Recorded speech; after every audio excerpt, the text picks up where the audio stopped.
There's something for every imagination at your local comic shop. Visit comicshoplocator.com to find a store near you.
Hey, everybody. Welcome to What We Do in the Comic Shop on this fine Saturday. Woo-woo! Thank you, Mikey Mason, once again for our song and our video and all that whatnot. I am Dr. Christy Blanche, and I am here with producer Jerry and Poe and Luna and Buddy and Lil Sweet and Jeff. So, yay! Maybe we can figure out how Jeff can get in here. Did you see it yet? Okay. I'm just checking. I hope everybody's having a good Saturday. And I'm finally getting a little bit caught up. Just a little bit. Tonight we do not have a guest, but we have Jeff, so that makes up for it. I see Susie is here. I see Stephen is here. I see Joshua is here. So hello, everybody. So everybody's saying hi. Hey, looky there. There's Kyle. So we are all here. And Little Sweet's here. Little Sweet. So I hope everybody's enjoying the amazing programming going on this weekend. So much fun. So much good stuff. So much good information. It's been awesome. So tonight we have $5 books. My tags are not made. So $5 books, $10 books, $20 books, big books. We have 20 big dollar books. This is supposed to be covered, but I didn't cover it. So y'all can see that. If you're on the show last night, you've already seen it, but there you go. Mark Scott, thank you for sharing. Hi, Katie. Hi, Ben. Everybody's getting here. There's Brandon. So we're getting there. It's been kind of a frazzled day.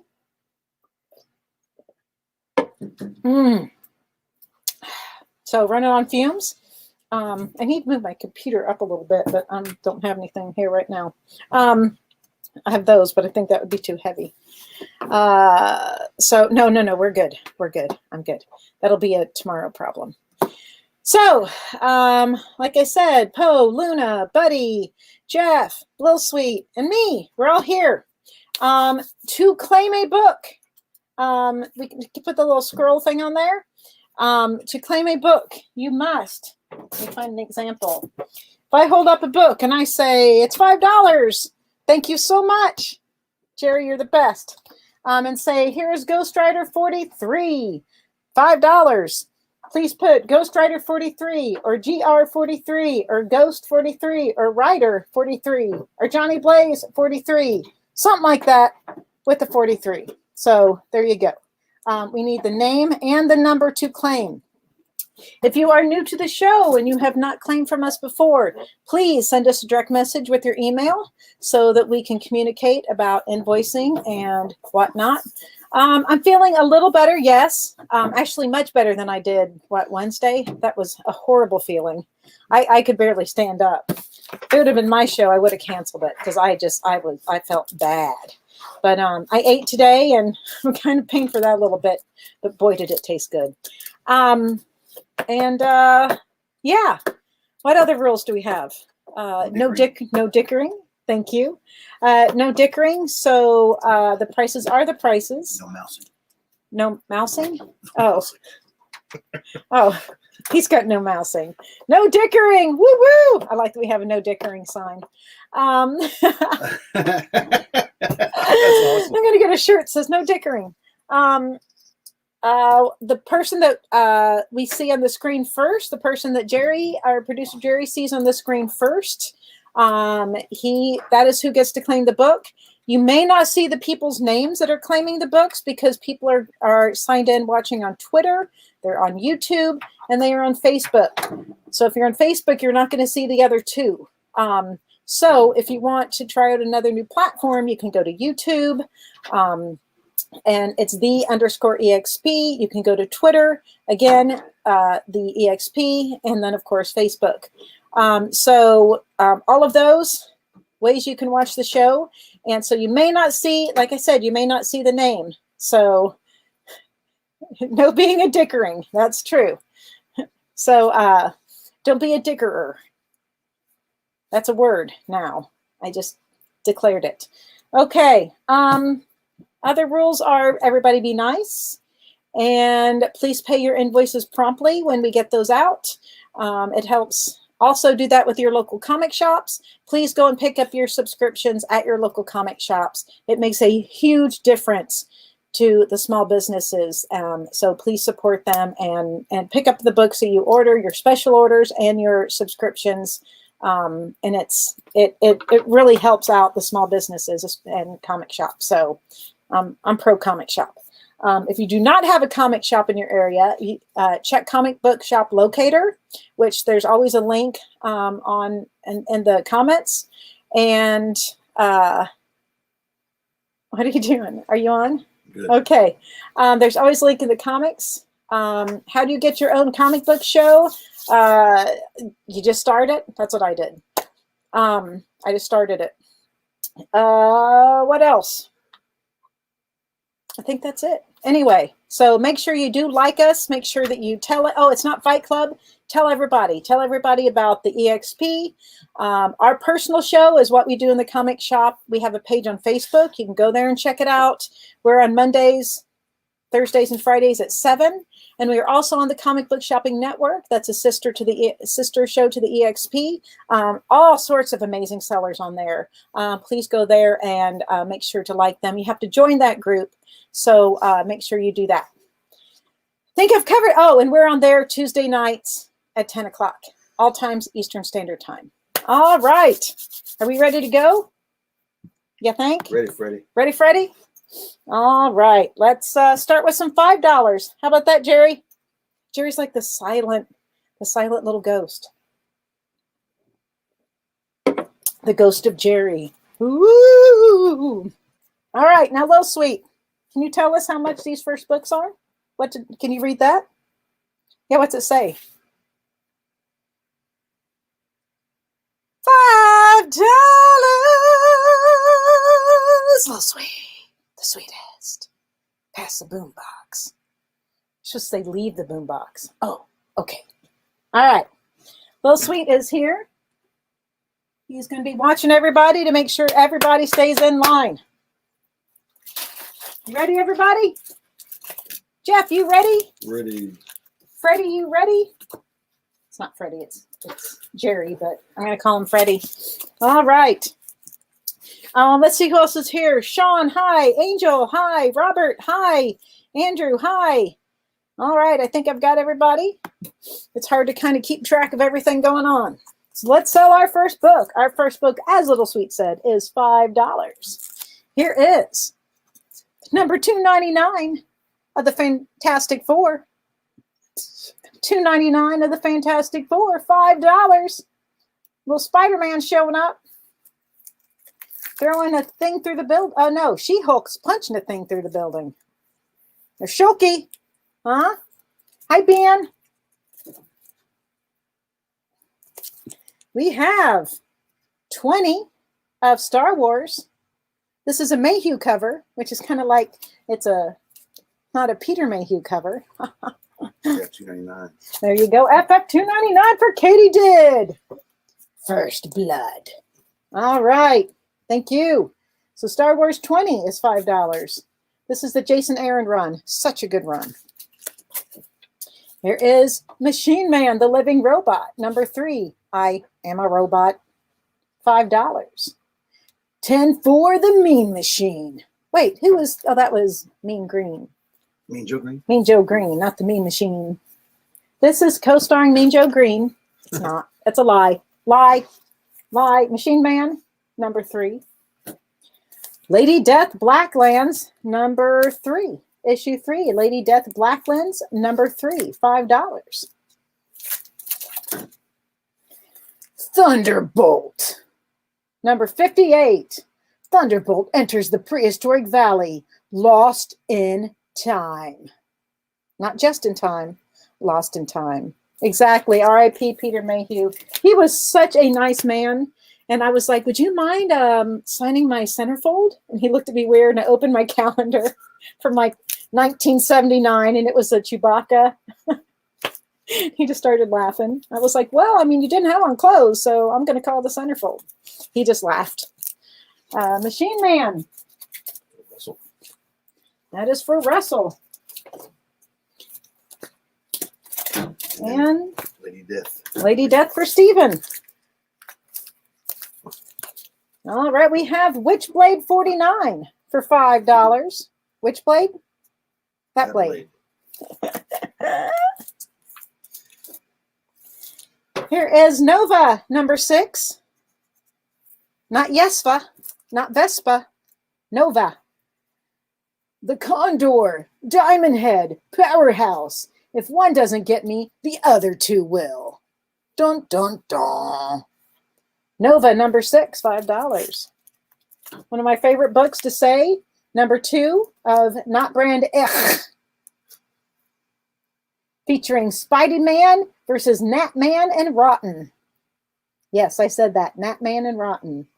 Knock Furious, Agent of Sheesh versus Blunder Agents. Iron Man versus Magnet Robot Biter. There you go. Not Brand Ech, number 3. We've got a Witchblade 49. That's for Russell. Also, Not Brand Ech. Number 2. We have Uncanny X-Men 165. $5. The Mighty Thor 263. It's also $5. I have a hard time not saying that. In my head, I'm like, say it, don't say it, don't say it. I'm going to say it, don't say it. Marvel Team Up, number 26. It's taken months of practice to get that. I know. Human Torch and Thor, featuring Lava Man. The fire this time. We didn't start the fire. It was Mighty Torch and Thor and Marvel Team Up 26. I think Billy Joel's lyrics are they're safe. Tweety and Sylvester, no number needed on this one. No number needed. There should be a little dog listening there, looking for his master's voice instead of a cat. The Hands of Shang-Chi, Master of Kung Fu, number 23. The River of Death. In the middle of the night. That's River of Dreams, not River. Again, Billy Joel. In the middle of the night. I listen to a lot of Billy Joel. I'm like Huey. This is X-Men variant from Empire 1 of 4. This is the Empire X-Men number 1 variant, $5. There are so many variants. Vampirella book 2. Oh, that's a 10. Sorry. Whoops. Whoopsie daisy. Sometimes that happens. Lady Death number 3. How about that? This is 3 of 6 of Lady Death. $5. No number needed. Beep, beep. The Road Runner. Coyote in disguise. Incredible Hulk number 266. $5. Sometimes I feel like I need a 7-second button because I say things and I'm like, why on earth would I say that? I could just push it and it would keep me from saying stupid things. All right. How about number 17 of Wonder Woman? Traces.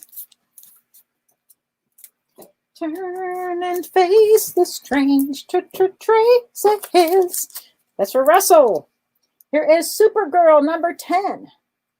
Welcome to the Supergirl factory. $5. Presenting the 1983 compact model. You can just put a Supergirl in your purse. The Batman Adventures number 14. I love the Batman Adventures. I like the animated series of Batman so much. We were watching that in here one day, weren't we? Yes, we were. Here is number 22 of Flash. See why I like him? There's Flash. Flash Gordon. Flash Gordon approaching. What do you mean, Flash Gordon approaching? Here is no number needed on this. Witchblade Electra. $5. Witchblade Electra. No number needed. You can put Witchblade or Electra or Witch or Blade or WB or Elec. And then we have Tom Raider number 1. And Rob would say, the goat. And I would go, ugh. Brand ugh. Tom Raider number 1, $5. Here's the king size annual Thor number 8.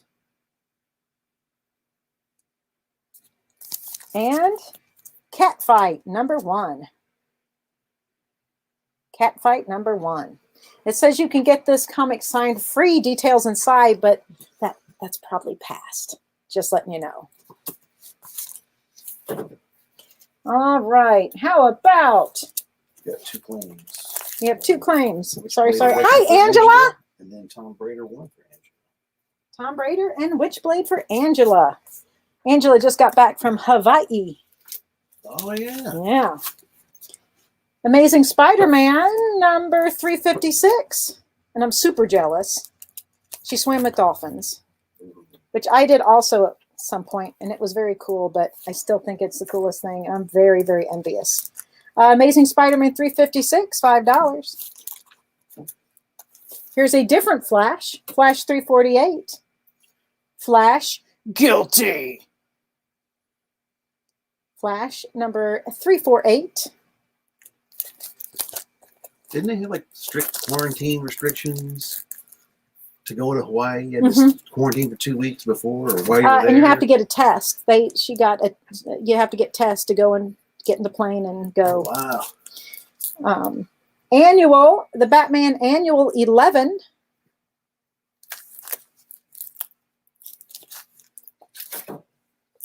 Weird War Tales number 54. Weird War Tales. I have a hard time sometimes saying that. Our Army at War and Weird War Tales. This is number 54. No number needed on this one. The Phantom Blot meets the Beagle Boys. Culprits Incorporated. Here is What If number 1. Flashback starring Bishop, the man from the future. It's a race against time to stop Fitzroy. I wish it was Kilroy. Kilroy. Not killing Roy. I like Roy.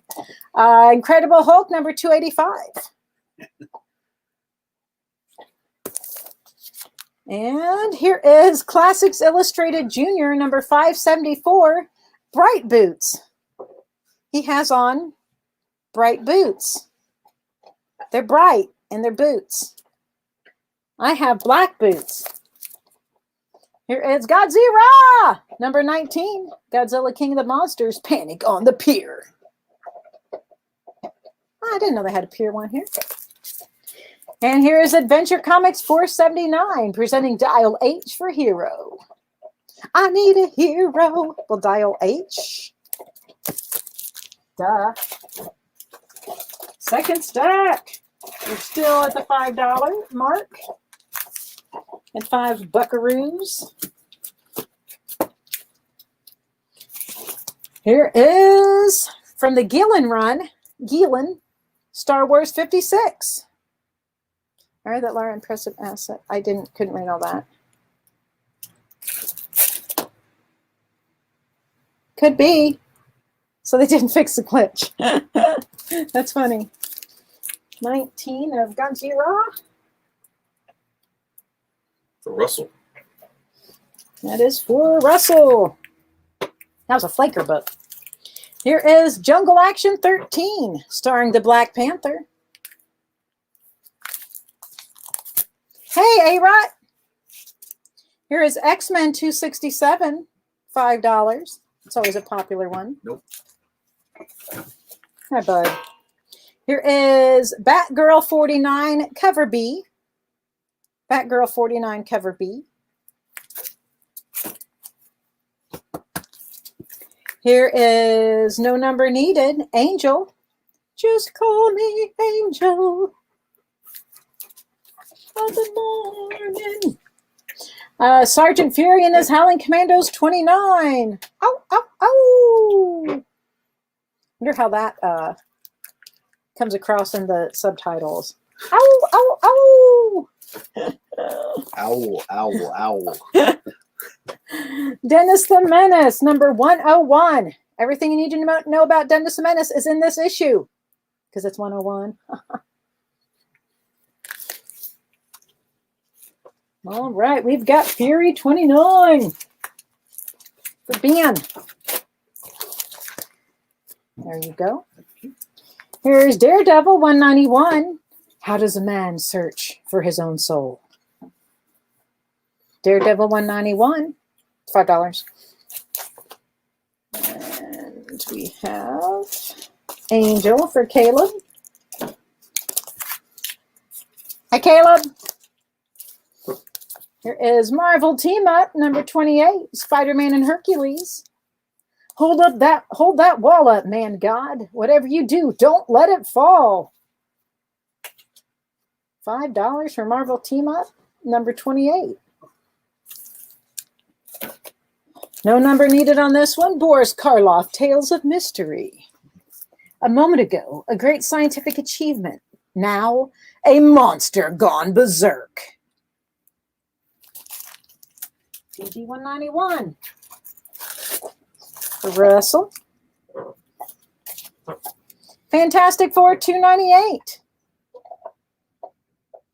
Mama said, knock you out. Hands of Shang-Chi, Master of Kung Fu, 21, $5. No number needed. Watch your spelling. Moby Duck, the last of the luckless ducks.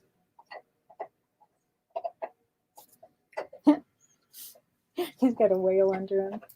He's having a whale of a good time. Chastity number 1. Don't worry, all of you shaking your head at home with my bad jokes. Jeff's doing the same thing here. It's all right.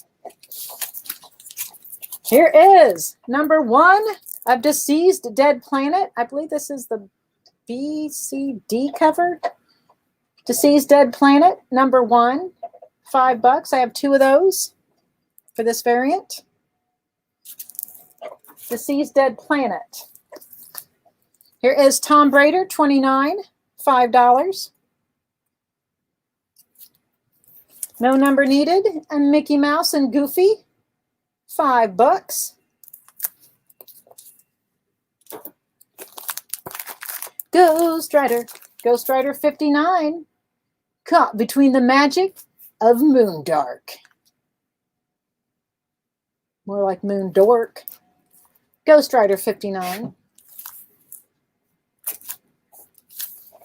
Wonder Woman number 14, $5. I did it again. I said $5. If I say it once, then I get in my head to say it again. Here is Batman Adventures number 25. It's cute.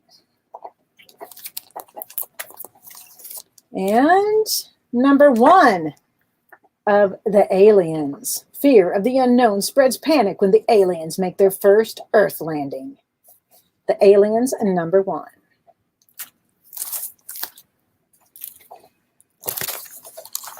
There we go. Oh. There's Wonder Woman 14 for Katie did. And Batman Adventures 25 for Katie did. And Aliens number 1 for Bean. Here is Witchblade number 1. Witchblade Infinity number 1. Witchblade Infinity 1. Infinity. There's another Tom Brader number 35. Tom Brader 35. Tony Daniel. No number needed. Yosemite Sam and Bugs Bunny. Put it in the frying pan. These covers kill me. Here is Batman Adventures number 13. $5. Kissy face. Ooh. They're kissing in a tree. Actually, there's no tree. Fantastic Four, $3.43. Guns. Lots and lots of guns.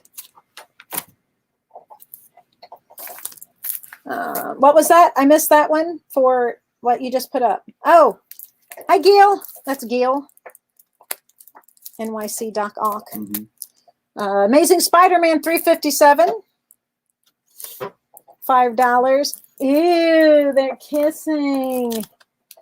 Here is Flash, $2.64. And who would know better than Barry Allen? He is the Flash. I'm turning in my uniform, Commissioner. I quit. It's a hoax. La la la la la. $5. Flash, $2.64. Weird Western Tales presents Jonah Hex, number 33. Number 33 of Weird Western Tales. Our Fighting Forces, $151, featuring the losers. Captain Storm, Johnny Cloud, and Gunner and Sarge. Here's another Moby Duck. No number needed on Disappearing Island. What If number 1, X-Men Age of Apocalypse. I thought they said Abe for a minute. And I'm like, Abe of Apocalypse? I've never heard of that one. Who's Abe? It does kind of look like it. It looks like Abe, especially from an angle. See? Abraham Lincoln comes back through time. Exactly. Starring Abraham. Oh, Bill and Ted. Bill and Ted and Abe are in this one. Here is War Machine number 1. It's shiny. Flash did quit a lot. He's a quitter. He's a quitter. Classics Junior number 555. The 3 golden apples. There's more than 3. Look at the little guy sitting below there. He's pretty cute. The little guy sitting with all the heads. Here is number 18 of Teenage Mutant Ninja Turtles. We had this one on last night. I thought somebody wanted it, but I guess they didn't. Swamp Thing Annual number 4, $5 with Batman. Thank you, A-Rut. Here is Super Dinosaur number 1. It's on Prime Video. Kirkman, Robert Kirkman. That stack went fast. Or slow, depending on how you look at it. All right, here's number 1 of Mace Windu. Okay, I had that for you last night, but you didn't answer my question, Alex. It's for A-Rut. It's for well, you got it anyway, so there you go. Invincible Iron Man 101. Who was on the cover there? Huh? The Monster Frankenstein. Super fun, super fun. Invincible Iron Man 101. Only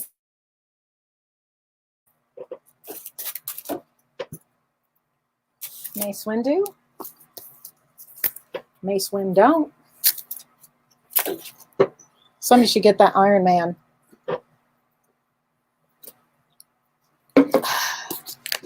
Fantastic Four, 172. There you go, Scott Kramer. Woo woo. Here is number 1 of Web of Black Widow. $5. Web of Black Widow 1. Hey, boo boo. Yogi Bear number 17. It's a picnic basket. Here is Tarot number 66. Tarot 66. King Size Special number 2 of Sergeant Fury and his Howling Commandos. Ow! FF 172 is for Gil. That's for Gil. Oh! There's a motorcycle going by, Poe's going crazy. Here is Casper 105, $5. Casper 105. Marvel Team Up Annual, number 7, Spider-Man and Alpha Flight. Sergeant Fury.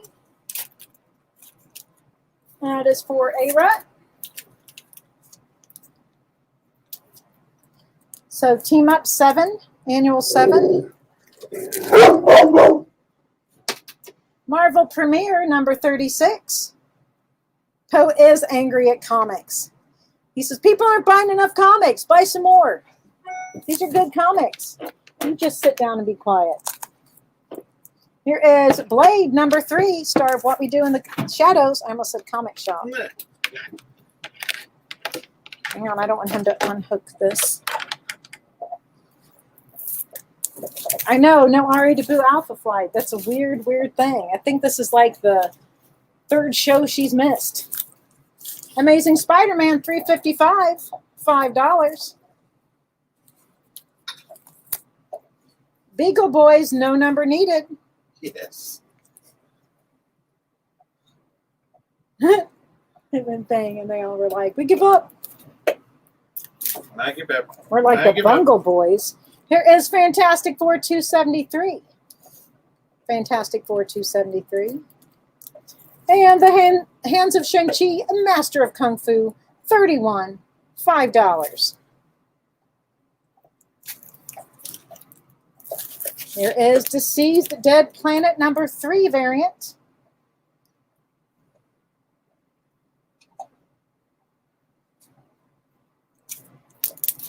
Okay. Let me get Beagle Boys right there. That is for Josh Sayers.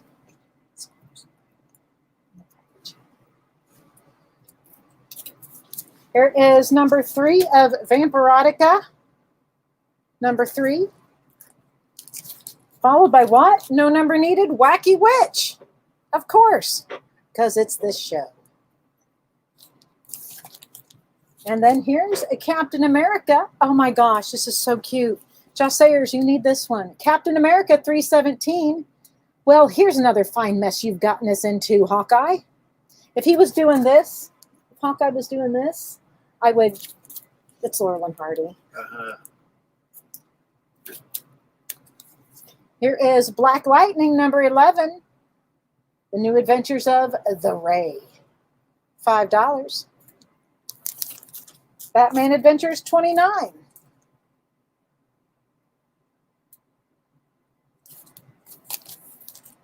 It did feel strange saying Alpha Flight and no boo. Here is Flash 248, $5. Flash 48, 248. Flash 248 is $5. Wacky Witch. Let's see. Not Witchblade, Wacky Witch. It's Gil. That's for Caleb. that's for Caleb, and this is for Gil. Here's No Number Needed, Mickey Mouse, $5. Atop snowy peaks, Mickey and Goofy face their most fantastic foe, the Ski Ghost. Got you, Gil? We got Gil Black Lightning. I was lightning fast. Here is Witchblade Half, $5.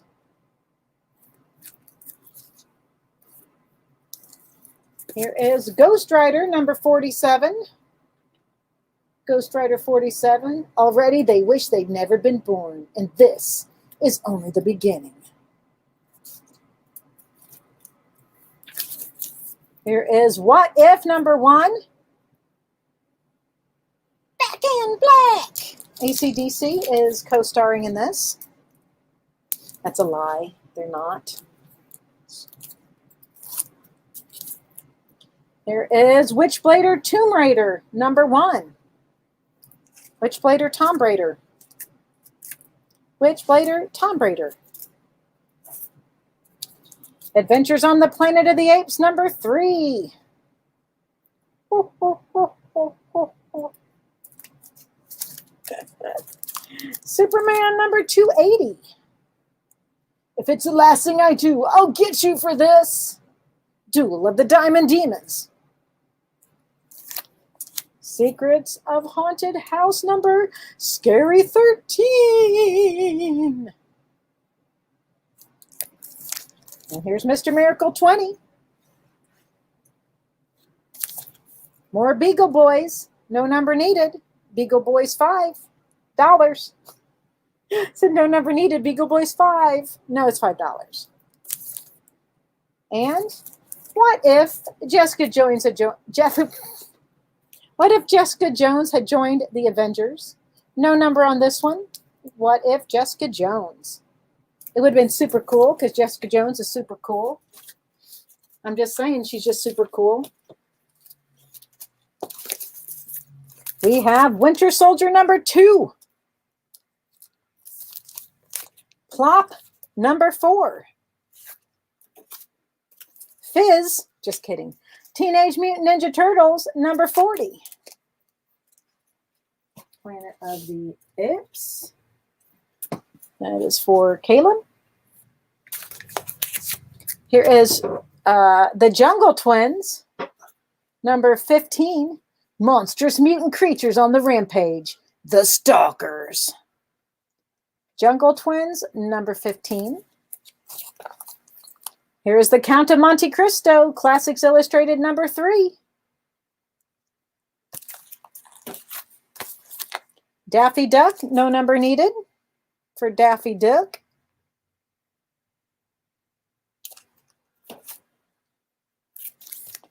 High School Agent number 1. High School Agent number 1. What a terrible hero. High School Agent issue 1. You got your hall pass? You got a hall pass? Oh, come on, get real. Get real comics. Premiere issue. Don't I look grown up? Grown is the word. Get Real Comics 1. And High School Agent 1. And Inner City Products number 1. 99 bottles of Blast. All $5. All right. Jungle Twins. That is for Caleb. We are going to go on a short break. If there are any claims while we're gone, we will get those and we will let you know. Well, let me just get that one real quick for Ben. That's for Ben Greenapple. So we already got it, so I fibbed about that. So we're going to take a short break and we will be back in just a minute.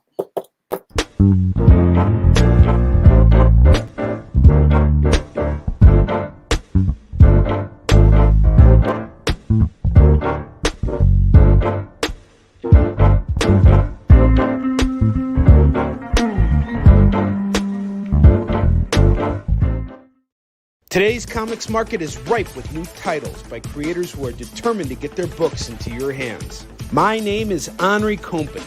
For the last decade, I've been making and selling my own creator-owned comics and dealing as a collector in live sales. My signature series, Yi Sun Shin, is the book that cannot be defeated in battle and has over 250,000 copies in print. Now I'm taking comics to the next level and laying the groundwork for my fellow creators to get their voices heard so they can connect directly with you. This is your chance to engage live with top comic book talent and get your comics signed without having to wait in long lines or pay any fees. But remember, we only have a limited amount of their books in stock, so always remember to call it as you see it.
And hey, we're back.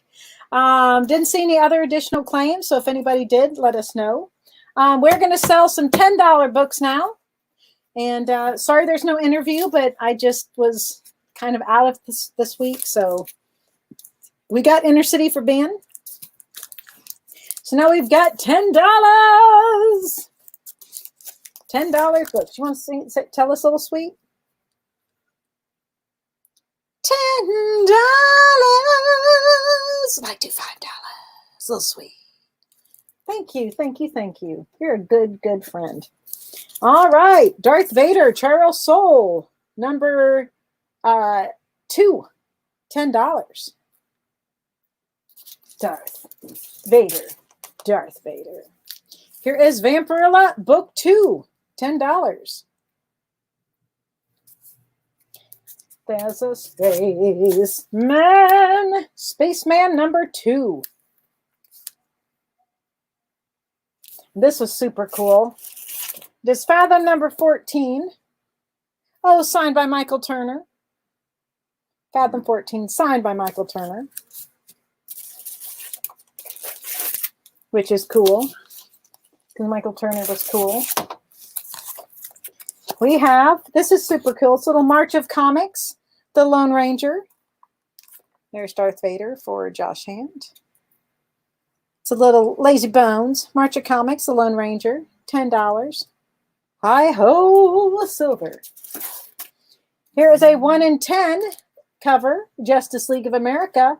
Also a Michael Turner cover. JLA 7, 1 in 10. $10. For all you Michael Turner fans. And for all you not Michael Turner fans. Oh, baby Lone Ranger. Lady Death, 10th anniversary. This is issue 1, Lady Death, 10th anniversary. It is Jenny. All right. We have Angela with Fathom 14. We have the little baby, little sweet size Lone Ranger for Caleb. And Justice League of America. That is for Angela. I knew you'd like those Michael Turners.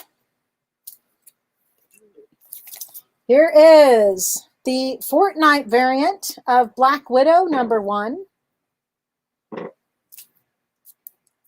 You got you for JLA, Angela. Here is Robin's 80th anniversary, $10. 80s cover? Or 90s Yeah, this cover? is the 2000s cover. That'll be my next guest. Here we have Marvel Spotlight 22. Marvel Spotlight 22. Here is Tarot #18. Tarot #25. Vampirilla Book 1. Spot. See Spot run to Katie.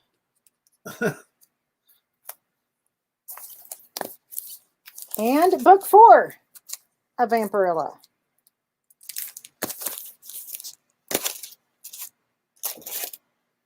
We have Blade 2, the official comic adaptation, $10. Star of What We Do in the Shadows. One of the stars. It's a Framey-Doo, Web of Spider-Man 20, Framey-Doo cover. Incredible Hulk and Wolverine, $10. No number needed on that one. Oh, we have another one of these. These are so cool. Gru #8, signed by not only Sergio Aragonis, but Stan Sakai. We just got a Kickstarter in the mail today called Cthulhu and Saints Oz. That's awesome, Josh. So Gru #8, double signed. How cool is that? By two awesome people, and it has a COA. That's such a good deal, man. Both of those guys are amazing. Here is Daredevil 19, $10. I said Daredevil 19. And here's a Gru #6, signed by two of the greatest, Sergio and Stan. They're so cool. Here is Submariner #12. Submariner 12. DD 19. And is for Robert. And Gru 6, number signed. That's for Josh Sayers. Incredible Hulk 165. Incredible Hulk 165. This one's super cool. Midnight Tales #1. And this Arachne is one of Dr. Frankenstein's mistakes. The Midnight Philosopher and Arachne in their first great issue. Midnight Tales #1. Oh, that was weird, looking down at this picture that's in front of me. I just looked down like this. Look, look. Oh, Here is Angel, issue 3 of Old Friends. It's shiny, but looky there. Put Gru in Ari's pile, but I'll pay for it. Okay. Make a note on that one, please. Got you. Here is Gru 6 was already taken claim by Josh. oh the other Gru. That's Gru 8, right? This is 8. 6 was already claimed. Yes, he got oh, I see you. I Yeah. see what you're doing. Okay. I was thinking Gru. Gotcha. Psst. Okay, so take care of that.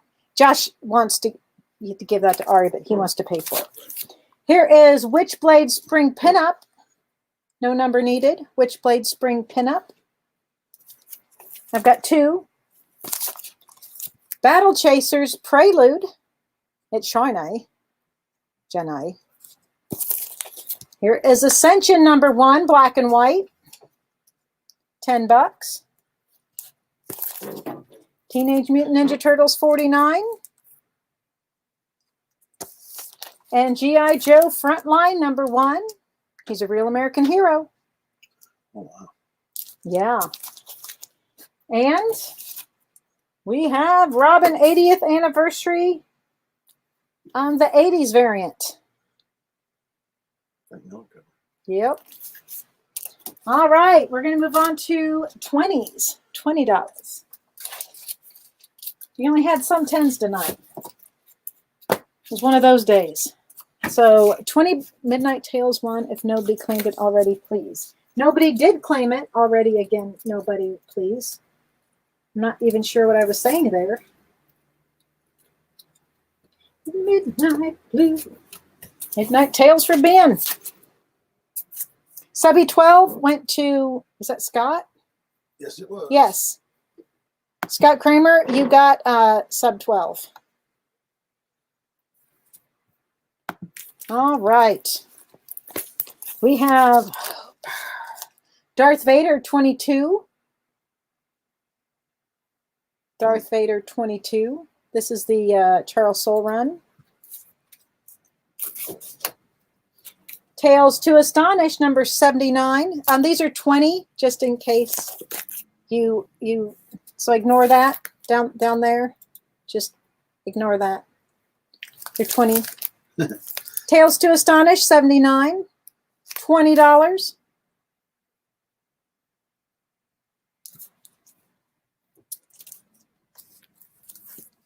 Here is the special European Tour edition of Gen 13. Not only is it shiny, Wow.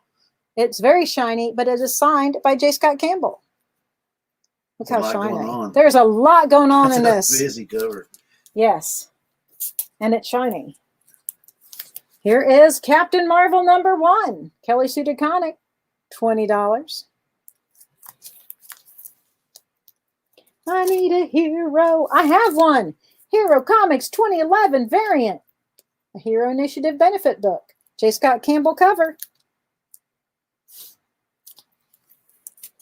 Gen 13 for Angela. Gen 13 for Angela. There you go, Angela. Here is Hack Slash #1, signed by Seeley. It's such a good series. Here is Cave Woman Feeding Grounds #1, special edition, New Day. 750 copies, 20 buckos. And Swamp Thing #49. That's a great cover. I get looking at it and then I forget that I'm talking and then I have to bring myself back. Here is Deadpool 42, A Real American Zero. The most unoriginal Deadpool story ever. Oh, that's what it says. Silent issue swipe. Yeah. Yeah. He's got his spray, his Wade. It's Wade. Here is Cave Woman Jungle Tales 2 Special Edition, 750 covers, 750 copies, 20 bucks. Here is Batman 161, the Batmite Hero. And #99 of GI Combat, featuring the Haunted Tank. I always drink Death Wish coffee every day, usually all day. Today I didn't have any past noon. Iron Man 24, the Minotaur. X-Men, a 111. Step right up, ladies and gents. See the strangest show on earth. Once they were a mighty super team, now they are mere performing freaks. Have you ever seen the show Freaks, the movie? Oh, we got to watch it. It's so horrifying. Here is Daredevil 47, Brother Take My Hand. Fantastic Four, if anybody likes them, 211. Fantastic Four. No, the Cave Woman covers are not historically accurate. Yes. As an anthropologist, I will chime in and put my 2 cents on that. Here is Incredible Hulk, Future Imperfect. This is the trade.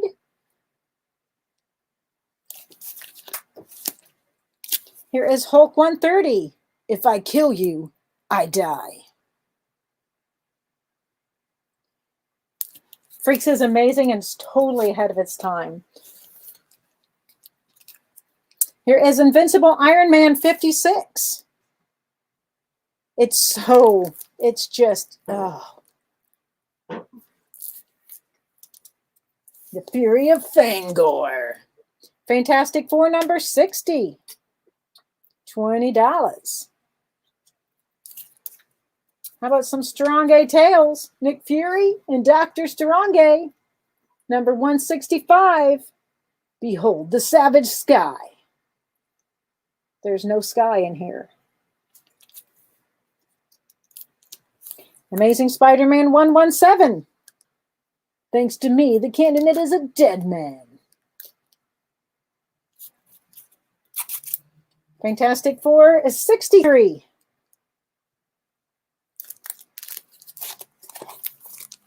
Here is a Universe X special. This is Spidey. There is a COA. This is the Dynamic Forces exclusive cover. 3,000 copies. This is number 102. Spidey variant with COA. FF60.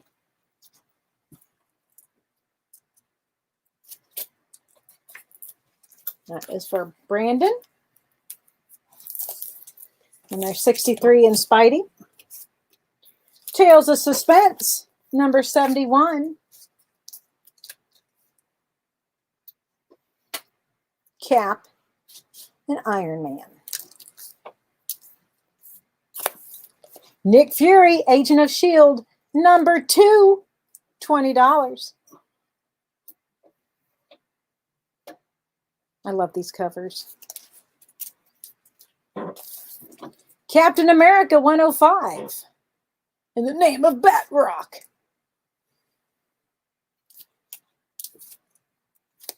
Catwoman 81. I'm going to keep showing this book until it sells because it's hard to find and I think it's amazing. Savage Dragon Hellboy, $20. This is a trick. It's so cool.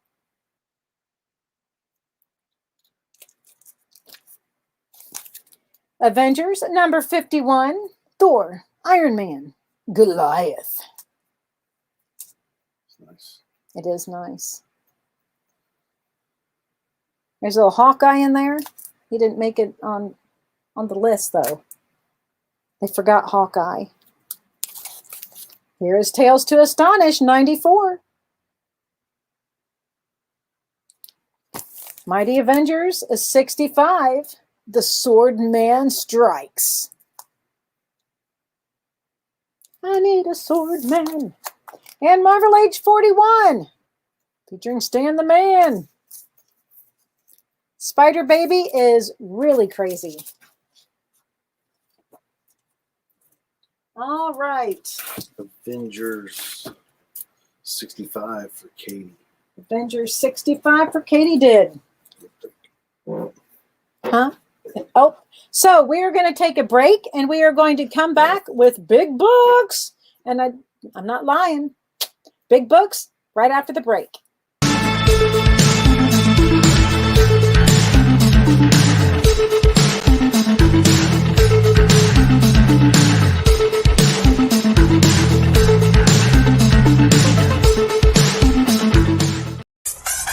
Fight Club.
real sweet too. It's time to move some back issues. It's what we do in the comic shop.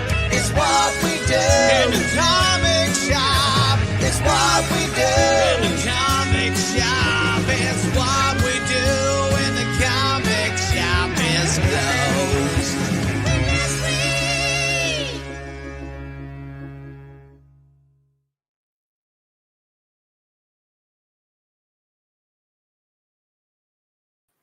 Hey, everybody. We are back, and we have the big books. I like big books, and I cannot lie. I'm going to start off with this little set right here. It is $80, Infinite Crisis 1 through 7 for $80. Better get that before it goes up again. That's crazy. It's crazy going up. Darth Maul number 3, $30. I like big books and I cannot lie. You comic readers can't deny. Here's another set, $40. Wolverine 1 through 13. 1 through 13 for $40. That's heavy. Is everything in the future heavy? Something wrong with the Earth's gravitational pull? Here is Venom 2099 AD versus Spider-Man 2099 AD, $40. Mace Windu number 5, $100. Tales of Suspense 43, Oh, $100. wow. It's a very early Iron Man. Super cool. X-Men number 77, $30.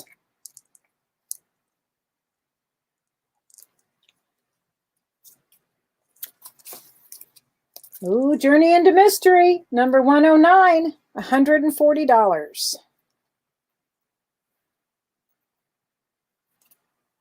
That's so cool.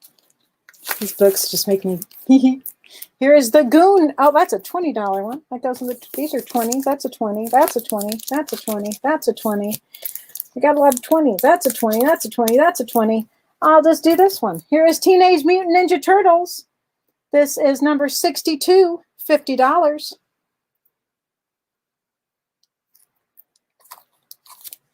Invincible Iron Man 100, $40. And X-Men 95, $100. All right, we're going to go back to the $5. Do you want to take over for a second? Okay. We'll be right back. Jeff's going to pop up here and sell some 5s. You can move this table back so you can get in there. Oh, yeah, this is good.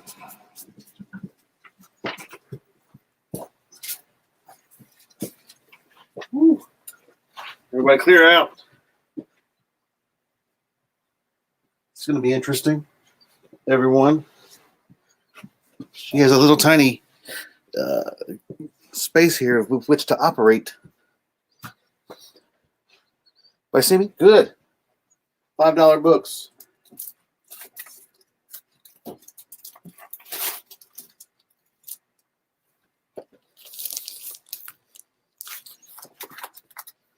All right. Star Wars number 21. Here we go. Here we go. Where we at? Oh, over here. Sorry, guys. $5. X-Men 170. Take the shine off of there. It's a classic cover for the Battle of the Morlocks.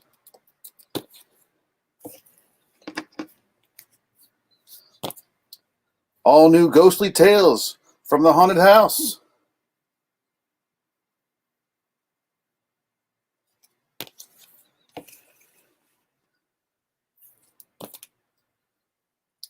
The Many Ghosts of Dr. Graves. Issue number 31.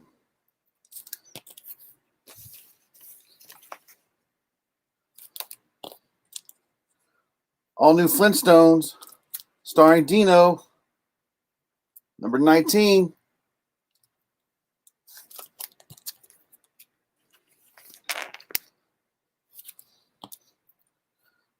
Uncanny X-Men 162. That cover is awesome. $5.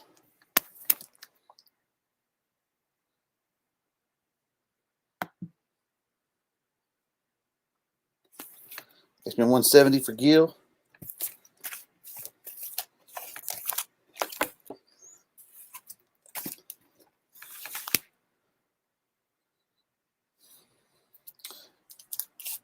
She had to run an errand real quick. She'll be right back. Got that for Gil. Also, Uncanny X-Men 512. $5.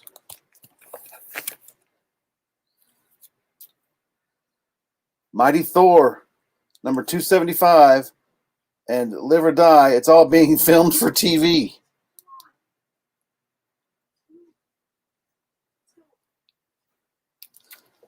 $5. You sit there if you want. Sit here. These are for Gil. For Gil, gotcha. This one looks a little familiar. Did we do this one already? The Jungle Twins. A different one, I think. Different one. Man, that looks really familiar. Anxiety going through the roof right now. Do you? Thor 275. Thor 275. You don't have to watch that. You just watch the. You got this. Thor 275 for Gil. All right. Walt Disney Productions, The Adventures of Robin Hood.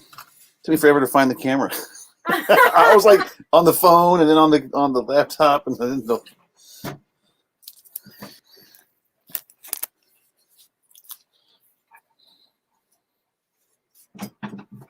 That's right. Morbius versus Blade. It's issue number 8. Blade number 8. Morbius versus Blade.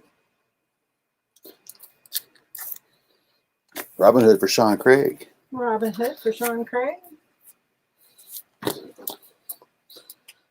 Avengers Fantastic Four Empire. Issue number 4 variant. $5. Tom Raider number 6.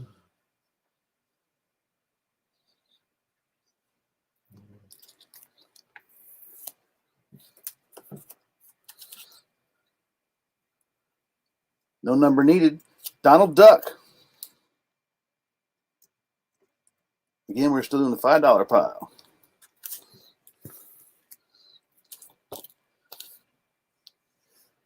Gold Key edition. Tarzan of the Apes. No number on that one.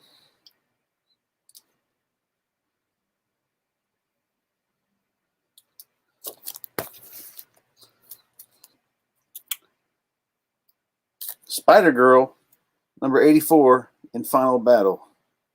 It's a neat cover. Almost like a negative space cover.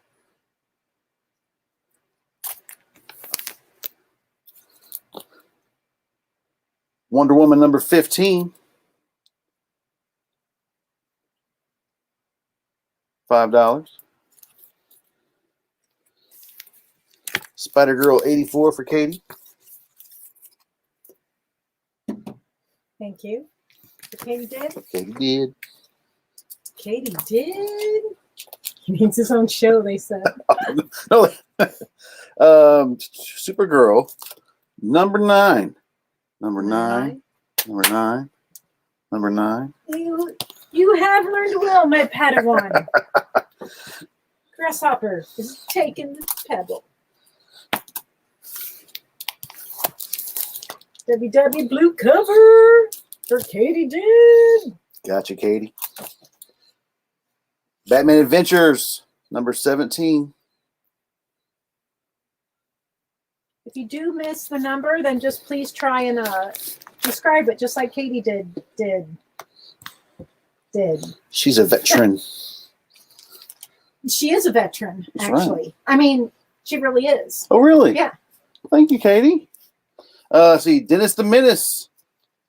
Aw. No issue needed. From 1968, Pet Parade. $5. Elephant. Still counts as one. Still only counts as one. 17 for Katie did. There's that frog. Sitting pretty. I was watching the Muppet Show last night when going to sleep. I can't remember what I did yesterday, but I remembered every single song on that first episode. Jade. Redemption number 4. Limited to 2,500 copies. $5. So Rob needs to watch that first job with Jeff slanging like this. Deity 2. Cat's Eye. Number 1. And you get a bonus little poster on the bag. $5. The savings. It's a 1 in 10 variant. Marvel Tales featuring Spider-Man, $285. Marvel Tales $285, $5.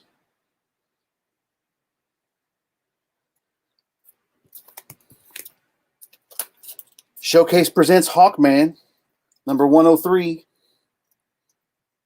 $5.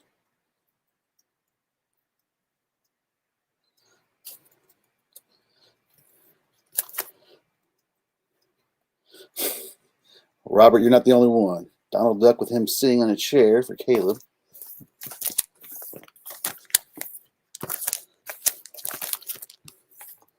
Gotcha, Caleb. And Cat's Eye for Benjamin Green Apple. The Ben. For Caleb. For Ben.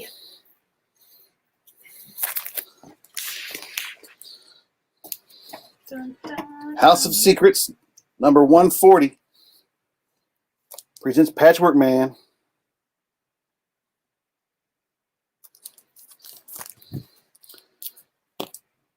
No number needed. 101 Dalmatians, Oh, that's so $5. cute. We're getting close. We've got 3 other dogs. One more is way too many. Oh, Huckleberry Hound, no number needed. Huckleberry Hound, $5. Oh, look at that little skunk. I had a What is pet that skunk's once. name? Flower? Flower. No, is Not it? this one. I don't know the one in this, but in Bambi it's Flower. Yeah, that's a different one. That's Hanna-Barbera. But that's what it looks like. It looks like Flower. What's your name?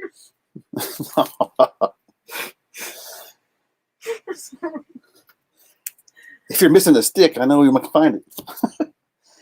Let's see here. Marvel Superheroes featuring Incredible Hulk, issue 105. Oh, my glare. It's just right. See, that's why now you're feeling the pain. What if, number 1, what if Iron Man had been a traitor? Well, from a certain point of view. What's that plug in there? Oh, yeah. 105. Katie? Column. Huckleberry for Caleb. Huckleberry for Caleb. 2 more from this pile. Man. King Thrushbeard. Classics Illustrated Junior. Number 553. King Thrushbeard. Arr, $5. matey. Is he putting on an eye patch? And World's Finest, starring Batman and Superman. Number 294. $5. And that's it for that pile. Ba-da-da-dum. We're going one more round. Yeah, do You want to go to break and do like a actual production value worth of. Let's All right. go. You just go to the EXP and you can rewatch shows. And a lot of times, if you just will say, hey, on this show, there was this comic, or you take a screenshot, then people, they still have the book, then they will let you claim it. For our show, you would go to the What We Do in the Comic Shop page and just scroll down, and you can rewatch any of those videos. That was answering Stephen's question. Gotcha. All right. Issue number 75, Battlefield Action. $5. Battlefield Action. I like that. I don't know how old that is. See? June. It's from June. It's not It's that from old. June. X-Force number 8. $5. It's one of the, is that one of the last leaflet covers? I don't remember. Witchblade number 5.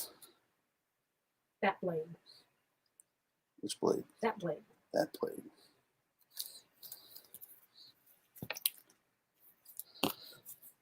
Midnight Tales number 18. Midnight Tales. Who sang that song, Midnight Blue? Midnight Blue. Oh. I couldn't tell you. It's on my head. Isn't it a trick question? No. I didn't think so. Flintstones number 16. And Pebbles. And Pebbles. That is true. She's not on there though. Oh man, they're using the bird's eggs to play pool. Well, that's terrible. That is. It's Why like, is it okay for Grogu? it's like Grogu was like swallowing the. Everybody was upset about Grogu eating those eggs. They should be upset about that cover. Mm-hmm. I wasn't upset about I that. wasn't either. What was it? They weren't. Lou Graham, thank you. Yes. They weren't. They weren't fertilized. There it is. Yogi Bear, number 29. Or was it Olivia Newton-John?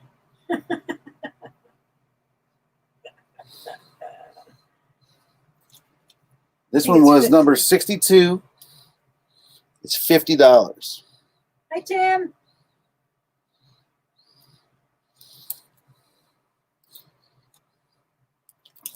Yogi Bear, number 29.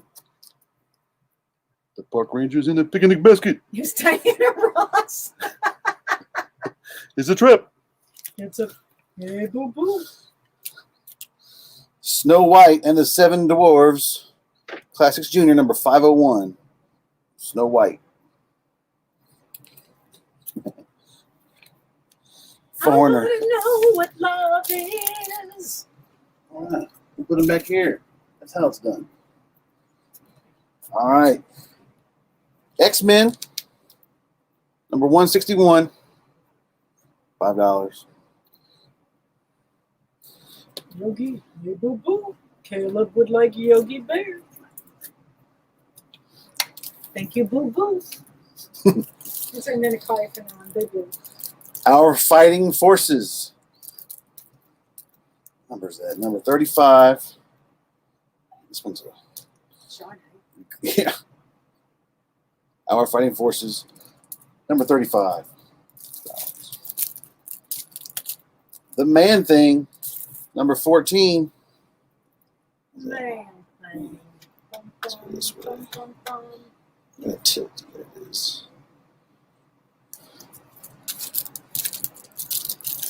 Guardians of the Galaxy. Number 14.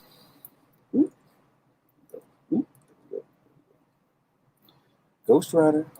Stephen, we kind of just price by what we know, and the comic book price guide sometimes. But right now, the fluctuation of comic book prices with all of the Star Wars announcements and all of the Marvel announcements and everything happening with the TV shows, they're going up and down. So you just kind of check. You just have to constantly be aware. Just have to look around and see. Wow, Josh. That's a lot of info.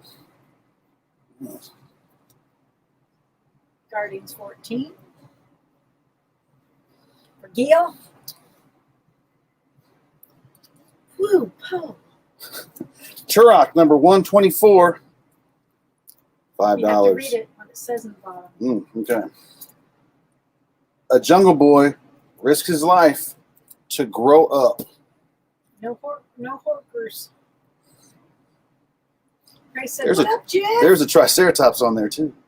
That's worth $5, honestly. Right there, Doc. That's a Triceratops. That is a Triceratops. That's right. See. Grace asked what was on it. What's up, Grace? Submariner 72. $5. And that slime thing in the background. Slime thing. Pom, pom, pom, pom, pom. Moon Girl and Devil Dinosaur. Number 2. $5. Yeah, do the honker sound effect, Jeff. My sound effects are over there somewhere. Oh. Oh. Scott Subby 72 for Scott Dreamer.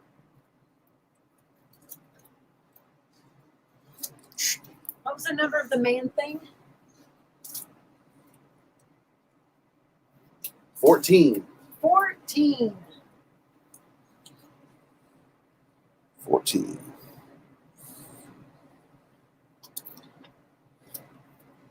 Hi, Elvis. Tom Brader, number 11. $5.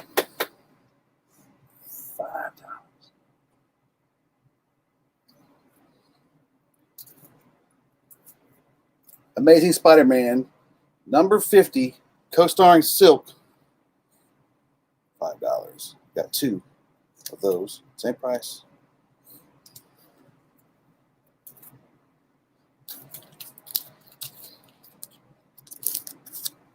Huey, Dewey, and Louie. No number on here. No number needed. HDL, $5. It's like less than $2 a dozen. Yes. Amazing Spider-Man 353. Featuring the Punisher and Darkhawk. ASM 50 for Elvis. Got 1 left of those if someone wants it. Wonder Woman Annual, number 1. If there wasn't a more important one to enunciate, it would be this one. Wonder Woman Annual, number 1, $5. Supergirl, number 11, $5. Batman Adventures, number 18, as seen on Fox. These look like bendy figures. In my neighborhood, it was on at 4:30 on Fox.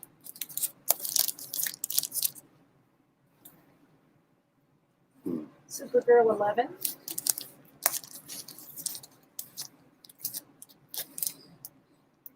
Brandon, For Brandon. And Batman Adventures 18. For Katie did. There's that frog! no number needed, just Mr. Wilson, Dennis the Menace, and his gang at Christmas. We missed this one by a couple months, didn't we? Well, we're ready for next year. Yeah.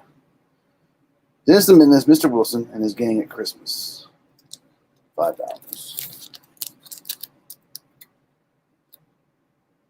Lady Death, number 4, Wicked Ways. $5.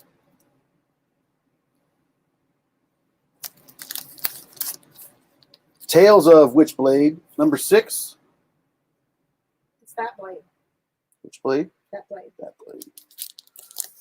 Oh, man. Cinnamon, number 7. $5. Oh, did you see the lighting on the back of that? The background lighting. Oh, because the cover was so white. Mm-hmm. NTU, Marvel Team Up, Spider-Man and the Watcher, number 127. Marvel Team Up, number 127, $5. Number 273, Flash 273, $5. Well, I could, but it would all go in her pile, so she would get all your books. Then she'd just sell them to you at a higher price. Rounding third. Showcase presents Hawkman number 102.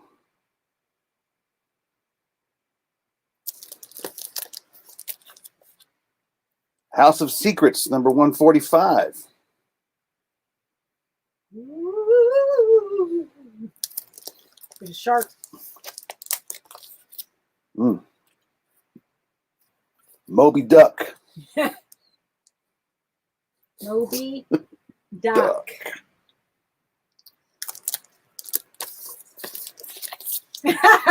Katie. What'd you say? She wants that Karate Kid. Oh. Walt Disney Comics. No number needed. Scamp's in it. I like Scamp. He's cute. Grand Marshal of the Easter Parade. Wonder what hat he's wearing. This is a one-shot. It's What If, featuring X-Men Deadly Genesis. It's a one-shot. X-Men What If.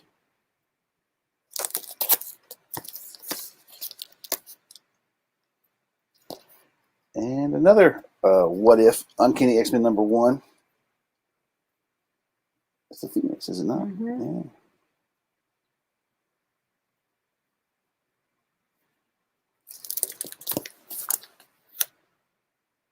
Snow White and Rose Red. Classics Junior, number 541. Snow White and Rose Red. Fright Night, number 7. Ooh. $5. And that will complete this pile. All right, we are ready. Can we just do break right now, Jerry? And then we'll bring it home.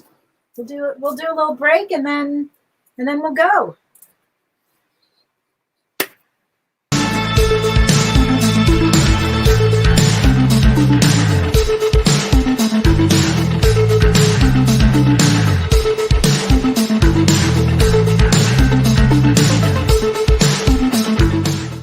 To be continued. 3 little words that hold the secret to the next great story. 3 words that will thrill you, confound you, give life to new possibilities. Every variation of To Be Continued is a promise of adventure, a promise of excitement, a promise of unseen wonders and unexplored worlds. A promise that every issue you read makes you a part of a never-ending journey, and behind every page there will be an unopened door waiting for you. This story to be continued at your local comic book shop today. Visit comicshoplocator.com today.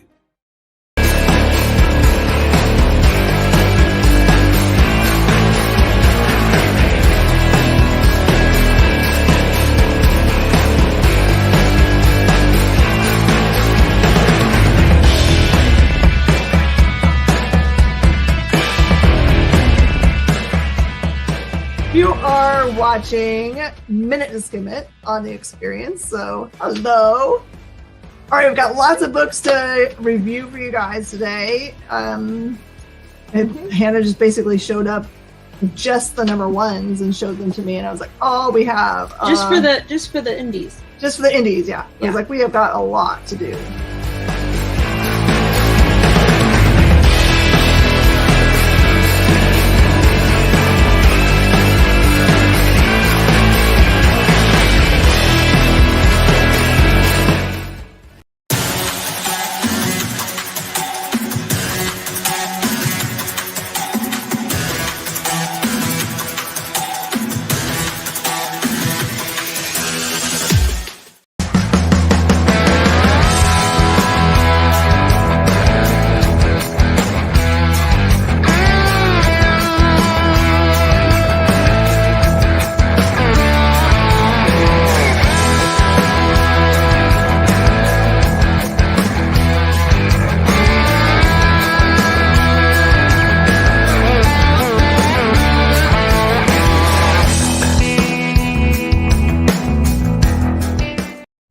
It's what we do in the comic shop. It's what we do in the comic shop. When we power down those neon lights in the back room, we're still burning bright with Dr. Christie, real sweet too. It's time to move some back issues. It's what we do in the comic shop. It's what we do in the comic shop. It's what we do in the comic shop. It's what we do in the comic shop. It's Ghost.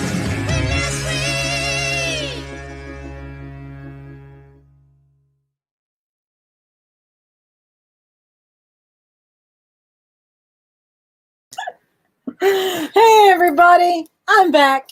Okay, Stephen, what are you talking about? These what ifs? Let me know which what ifs you're talking about, and then we can help you out. All right, we're going to do some more fives, and then we have our 20s, and then our big books, and then we're going to throw it to Nikki, woo, woo, woo, so that he can, I think, original art, I believe, with Dane and Nick, and it'll be awesome. Okay. Oh, it's a dynamic. Oh, there goes Luna. It's a dynamic forces show. Woo woo! All right. So here we go. $5. Ghost Rider number 5.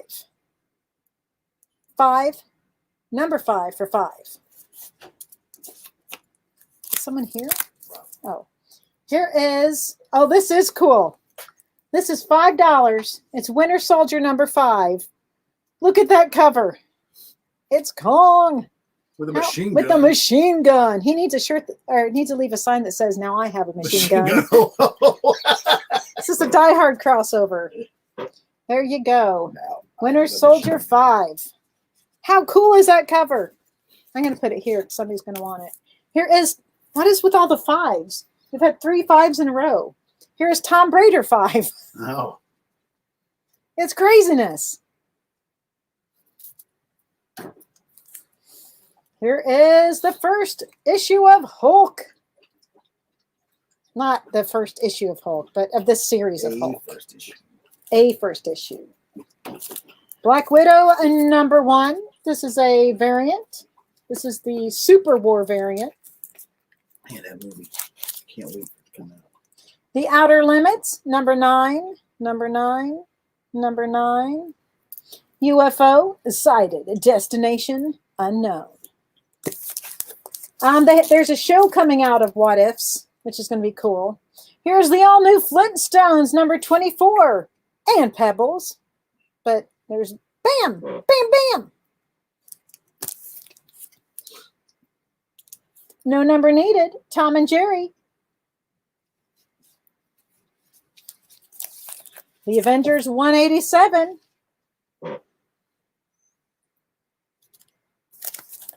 Captain America 229. Blade, the Vampire Hunter, number 9. Number 9. Number 9. Outer Limits, that is for Caleb. Avengers 187. That is for Katie did. Figured somebody'd get that one. Oh, nice. Everything with Scarlet Witch on it's going crazy. Here's Battlefield Action, number 78. And Reno Jones Gunhawk, number 7. Hellstorm Prince of Lies, number 1. He's back. $5. I can't believe nobody's getting this cover of Winter Soldier and Kong. I just can't. There's Tom and Jerry for Caleb. Battlefield Action, Gunhawk, Hellstorm. Here is Avengers number 188. Avengers 188. Hands of Shang-Chi, Master of Kung Fu, 32. Tomb Raider number 2. No number needed, but happy birthday, Mickey, Huey, Dewey, and Louie. Huey, Dewey, and Louie. It's a happy birthday, Mickey, little guy on there.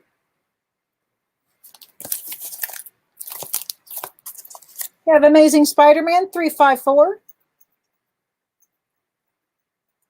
Do we have an Avengers 188? Yes, we do. Katie. It's for Katie did. Marvel 2 in 121. Thing and Doc Savage. Tomb Raider 2. That's for Angela.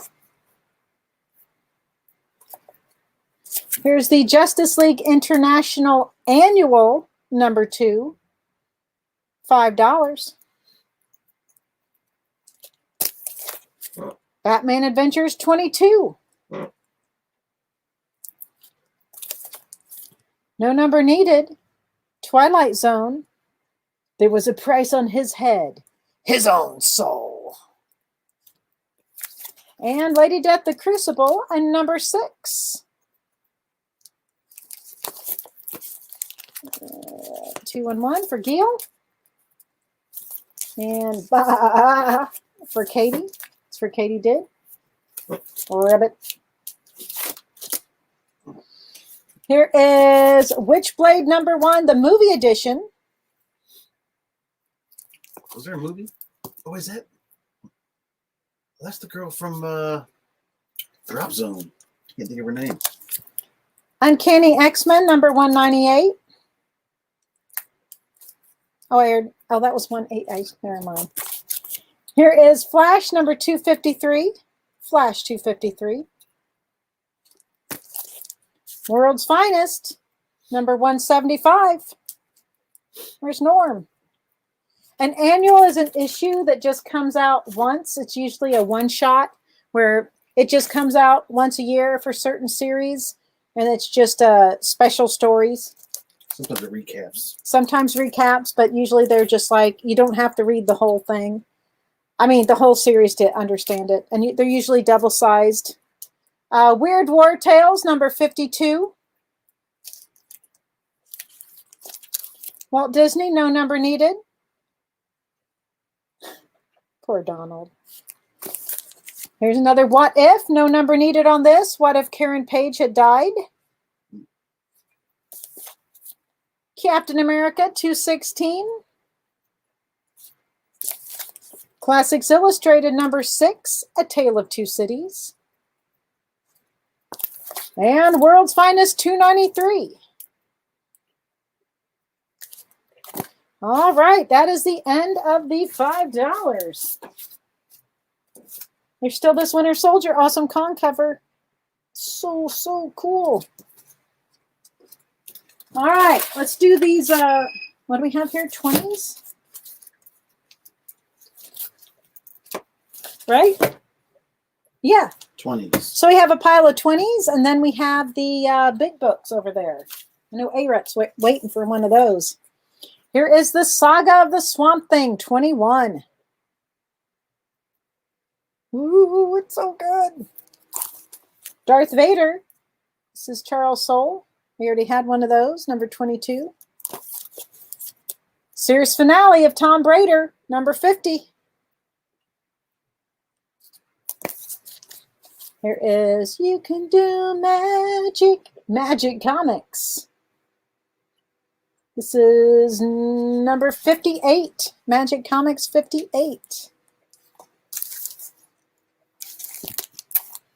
Here is Comic Comics, number 2. Comic Comics number 2. Swamp Thing 21 for Josh Hand. And Spawn 126. Who's this signed by?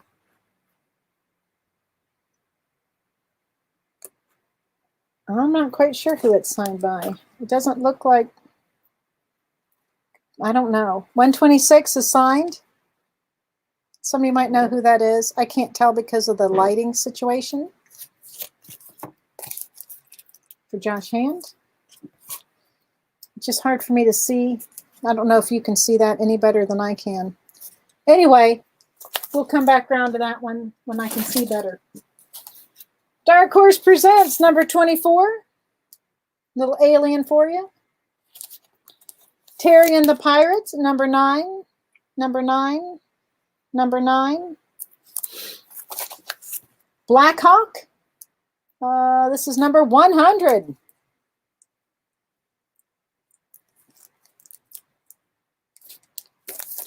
Comic Capullo, Comics. Is it Capullo? I can't tell. It's too dark for me to see that. Oh, there's Comics. Who's that for? I think it's Capullo, but I cannot tell. Who is Anime and Comics? What is that on Twitter?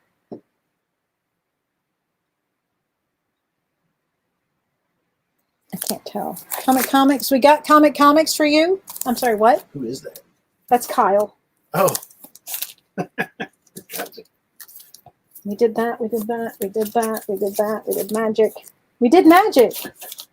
Here's Leatherface number 3. Leatherface number 3. It's a cover, Josh. Classics Illustrated number 26 with Frankenstein.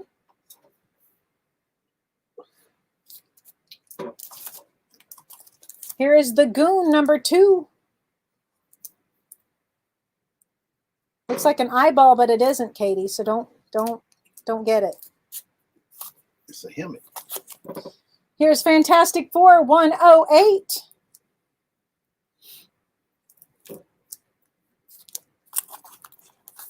Here is Walt Disney Davy Crockett, King of the Wild Frontier. This is a heavier book. Signed by the previous owner. No COA. Did you want to see that again, Katie? Just kidding. Here is Fantastic Four, $79, $20. I don't know. Nobody's getting it anyway, so if they want it, they can see more of it. Doctor Strange, $178. Dr. Strange with the Black Knight. Katie slabs all of the eyeball covers and hangs them up. There's a special little term, the special little tag they can put, the collection, eyeball collection. Here's a king-size special Fantastic Four number 4. Here is The Adventures of Bob Hope, $29. Teenage Mutant Ninja Turtles number 19.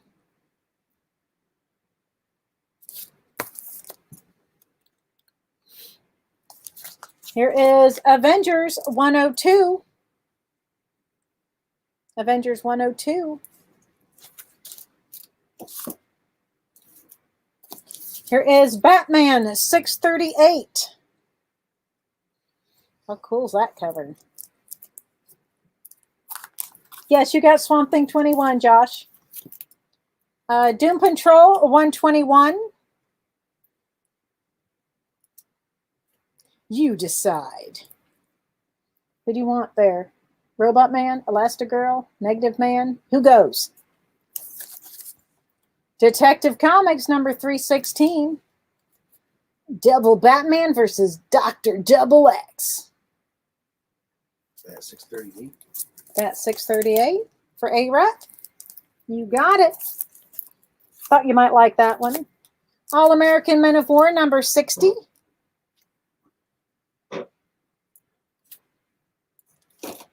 Night, Josh. Tell everybody hi. Detective 316. For Alex. 316 for A-Rat. Here is the Batman Adventures Annual number 1. Batman Adventures Annual. Sandman number 3.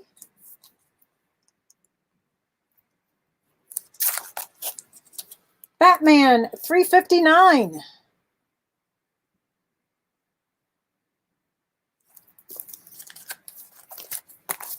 And Showcase presents number 57, Enemy Ace.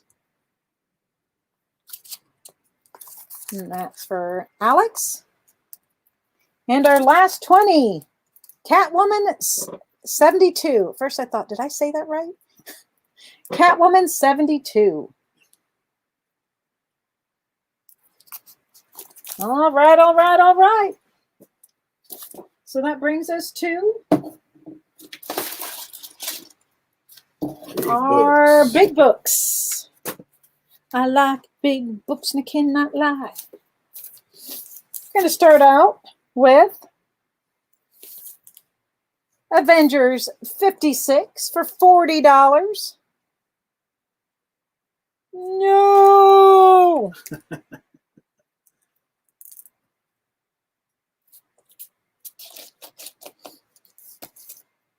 Ooh, Fantastic Four 59. The Inhumans break free. I want to be free. $40. Break free. Little Tom Petty. Here is. Oh, this is so cool. $50. This is number 33 of Classics. 33 of Classics. The Adventures of Sherlock Holmes. $50. It's an early one.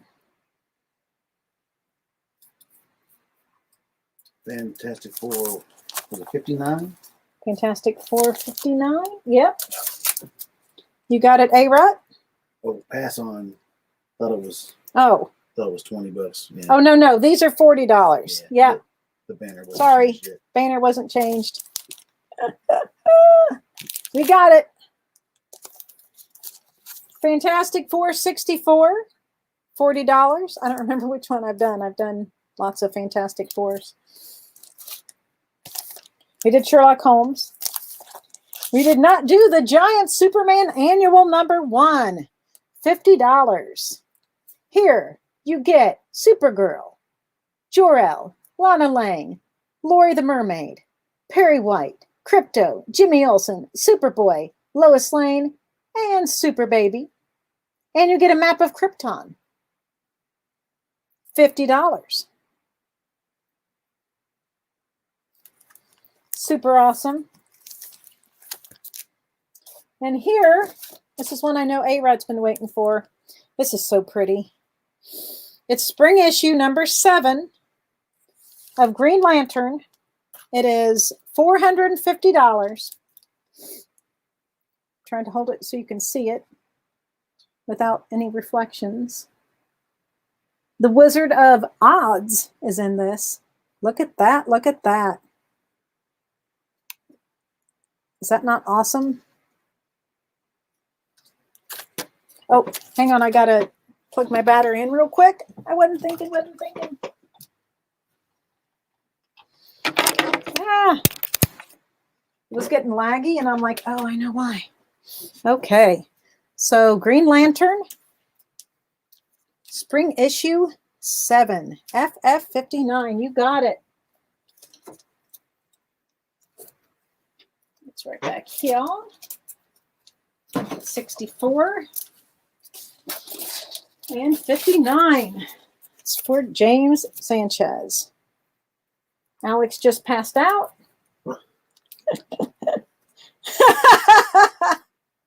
It is beautiful, Ben. Oh. It's just, I get to looking at it and then I forget again. I'm like, oh, it's so pretty. That's pretty awesome. And as if this isn't great enough, 4 pages of Mutt and Jeff. What? Yeah. Mutt and Jeff. I'm going to put that down here so everybody can just keep looking at it. All right. $30 for Avengers 84.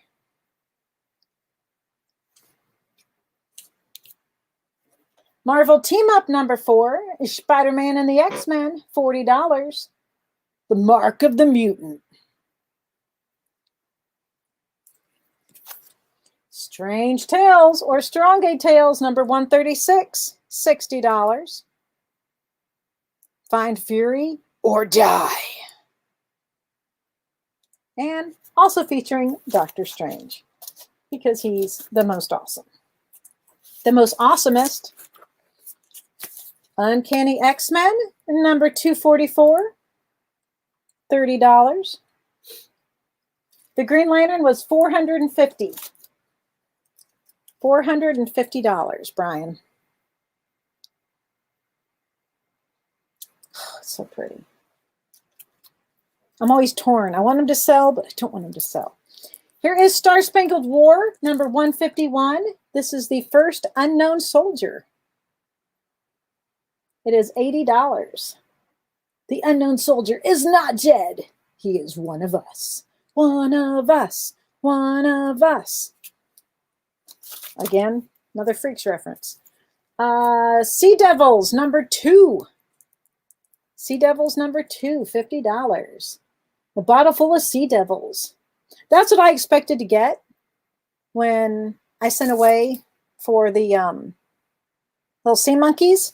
I expected little sea monkeys swimming around like that, except not people, but monkeys. And it wasn't. It was just brine shrimp. I think I actually cried. Sea Devils 2, $50. Check the mailbox every day for those. Oh, so excited. 0 Hours, number 0. Signed by Dan Jurgens and Jerry Ordway and Martin Odell and remarked. There you go. Brightest day, darkest night. Here is The Amazing Spider-Man, king size annual, number 2, $80.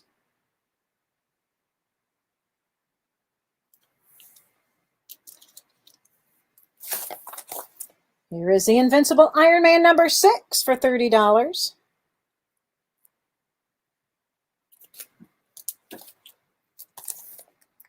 Giant size Spider-Man and Doc Savage number 3, Menace from Beyond Time. Time. It is $30. And the Big Strong Gay Tales annual number 1. As you can see, there is a tear right here. It is $100. But look at that. That's just a character mark. It's a character mark. Yeah. There you go. Bill's character. How cool is that? In this epic issue, you will meet all of these fantastic menaces and many more. Here you go. It's pretty, Can you show pretty. the ASM annual again? I can. As soon as I remember where I put it. I believe it is here. Here is the ASM annual.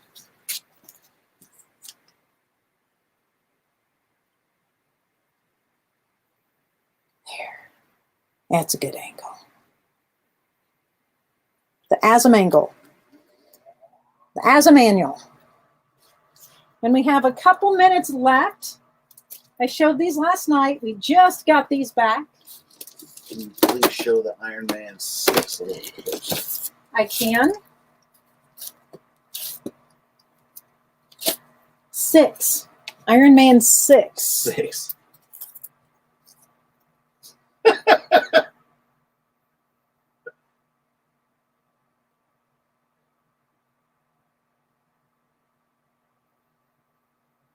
Vengeance Cries, period. The Crusher.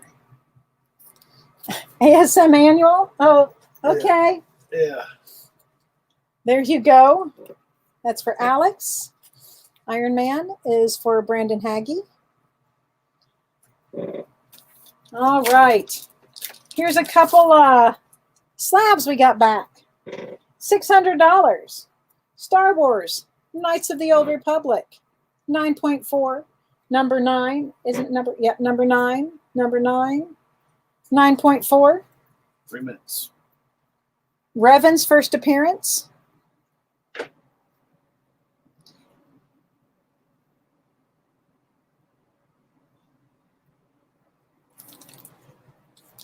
Pretty cool. Only 600. Here's a Spider-Man 9.8, number 1. This is the Comics Pro variant. 9.8. It's $1,000. There is a 9.6 for 500. Very little difference between a 9.6 and a 9.8 in condition, I believe. I have a Scooby-Doo. Hang on. Number 1. $3,500, 8.0. A number 2, $500, 7.5. And hi, Ashley. And a 3, 7.0 for $500. Scooby-Doo. So if you say Scooby-Dooby-Doo, where are you? He's right here. 1, 2, and 3. Here is Amazing Spider-Man number. What issue is this? It's 350? No. 300. 300. 300,300. 9.2 ASM 300. It is $9.50, not $9.50. $950. Which one, Ben? Do you mean? Where is it? Should I put it up here? Here it is. Do you mean this one? Oh my gosh. Do you mean this 9.8 one? Swamp 37? That one? It's so pretty. $2,000.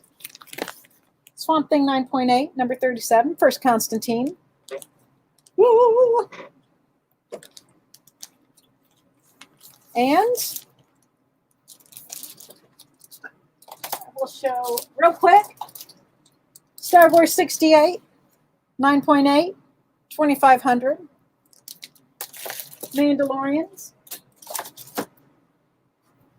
Batman 313, 8.5, 450.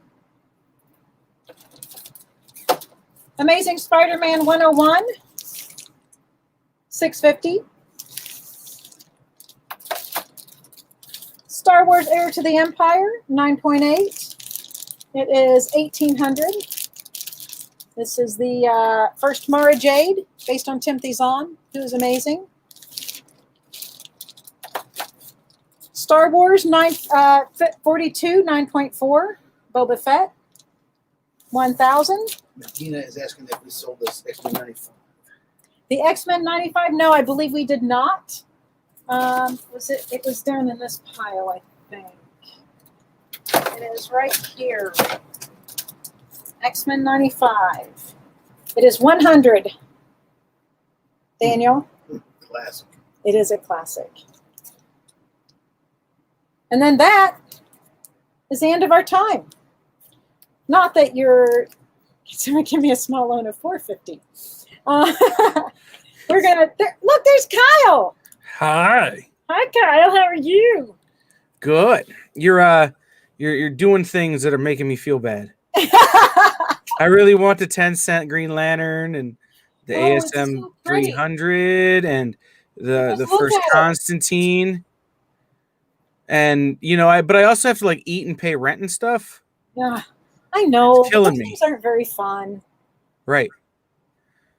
Elvis wants to know how much the ASM 300 is. Elvis is not for sale. Even though she's going to put a price on it right now because I want it. Oh, ASM 300 is $950.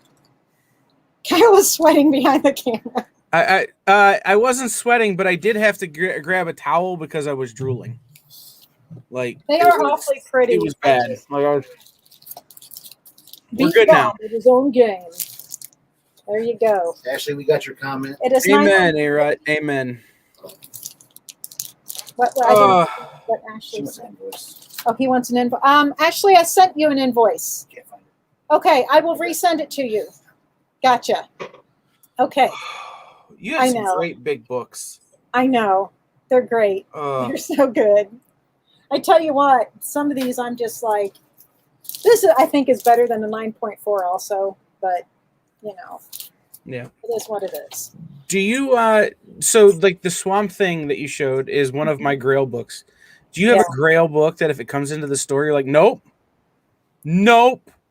Well, Jeff tries to sell it from out from under you, and like all of a sudden Jeff's like getting attacked by the dogs. Like, what is that book for you? well, I have a Swamp 37 that is not in. It's on 9.8, but that's okay with me. I don't care. So I have it. I have most of the Swamp Thing run. I sold a lot of them to help here, but I'm slowly getting most of them back. House of Secrets 92, which I have here, and I kind of don't want to sell, but again, we have to pay rent too. I mean, So, and I have a Doctor Strange 1. So I've got most of the Grail books that I want. But then every so often, I'm like, oh, I have all the, thanks to one of my friends who gave me the, because I had lost them in a flood, which is so sad. I lost a bunch of my original Star Wars stuff in a flood in my basement. And he gave me the Raiders of the Lost Ark and the three Indiana Jones movies, the 3 of them. He gave me the original comics for those, which is awesome. So I kind of really want the first Mara Jade just because I'm a huge Timothy Zahn fan. And so that one, this one is like, it's okay if it had IG-88 on it. It would be different, but, It's true. So, yeah. All right. Well, have a good evening. We're going to, we have a special guest on the show with Nick and I tonight. And who do you have? Why don't I leave that up for surprises? Okay. Well, that's exciting stuff. It's been that kind of day, and I'll be real honest, I'm a little fried, so we're going to leave it up for surprises. Well, there you go. I'm a little fried too, and I haven't even been as busy as you. I'm just trying to get over this thing. So we will see you next week on Wednesday, and then again next Saturday here on the Experience. Yes, and Wednesday we will have Ethan Sachs, who did COVID Chronicles, who did Bounty Hunters, and Galaxy's Edge. And who had technical difficulties last week, so it'd be who had technical difficulties. Yes, we're gonna do exciting and surprising. Yeah, we're gonna do a little tryout right before, so that. All right, cool. All right, well, thank you so much, Kyle, and good job this weekend. You're doing a great thing. Yep, we'll see you. We'll see you soon. We'll see you. Bye bye. Bye everybody. Thanks.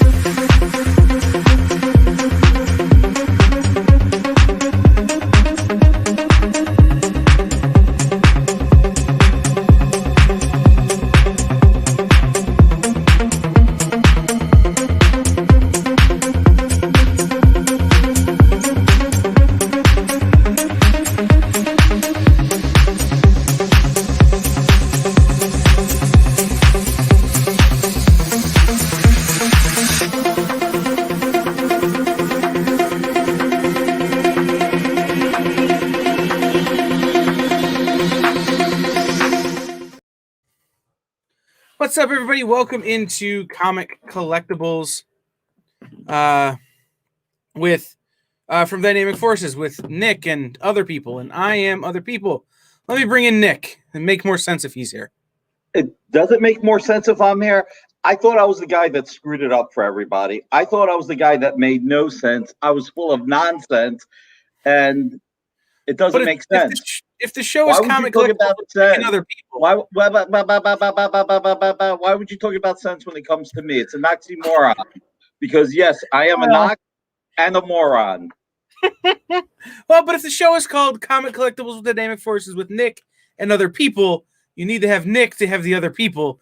Speaking of, why don't you introduce everybody to our super secret surprise guest, who I wasn't aware was even our surprise guest until this afternoon, which makes me super excited.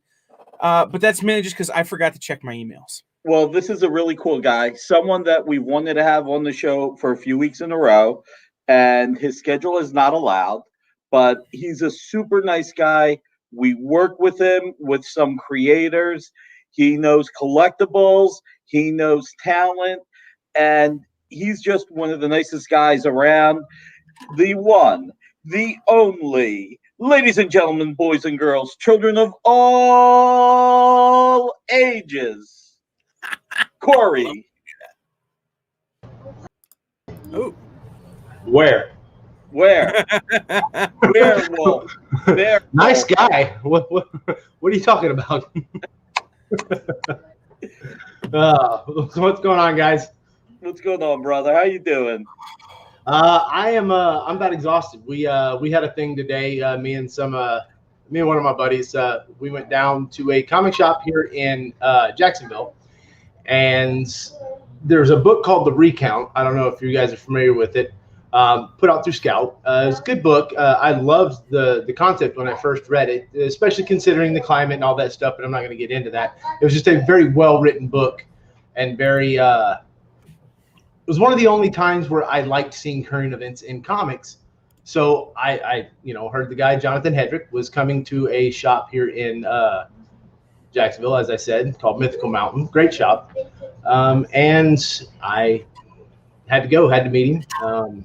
Spoke with him several times on the phone, but it was nice to meet him. Had him sign about 70 books, and probably gonna throw those on one of the websites here before long. So Nice. that was my day. You guys chat for a minute. I'm gonna raise this up. I'll be right back. Take me off real quick, Kyle. Let me try and make. He says take him off. I just do it. I don't even let him finish a sentence. It's safer that way. Turn this volume up so I can hear you. My kids are still awake. Yeah. Oh, dude, they're over to my left eating dinner right now. I'm surprised they haven't come up and just sat down with me and because they're hams, dude. They are. We did a show last night with an independent creator, and his son sat on his lap the whole time. And at one point, his son leans right into the mic and goes, "Daddy, I have to go pee-pee." Just in the middle of the show. Super serious part of the interview. They're talking about a book called Vampires of New Jersey. And this kid just right into the microphone like he's a radio DJ. Man, he's my son. It was my daughter. One of the two did that. I was doing a video for, I think it was the Art Germ 12 Days of Christmas. One of the things that we do, we put together for Stanley. One of the things that he asked me to do is I do a lot of the marketing and a lot of the specialty things for him. And the 12 Days of Christmas just seemed like the thing to do. Right there just before tax time when you figure out how much you might have to pay. Anyways, she was standing there right on camera. I mean, I think I'm holding her. And she just lets me know that she's got to pee. Yeah. It was great live TV. Kids, say the darndest things. It's as simple as that. Well, you know the old Hollywood trope, don't work with animals or children. There you go. Hey, I want to say hi to Andrew. How you doing, brother? Thanks for the shout out. Who else we got in the house? People, call yourselves out. We want to say hi. Come on. Corey just kind of alluded to it. Corey, you have a pretty cool job. Tell us what your job is and some of the people you work with. Well, I sweep floors for a living. Yeah. No, I am actually Art Germ's. I guess I'm the project manager, operations manager for Art Germ Collectibles. I am the business partner of Stanley Art Germ Lao, which is I'm the absolute best job anybody can have. I don't care who you are. It is amazing. I love every second of it. I never in my life thought that I'd be in a position to not feel like I work. Right.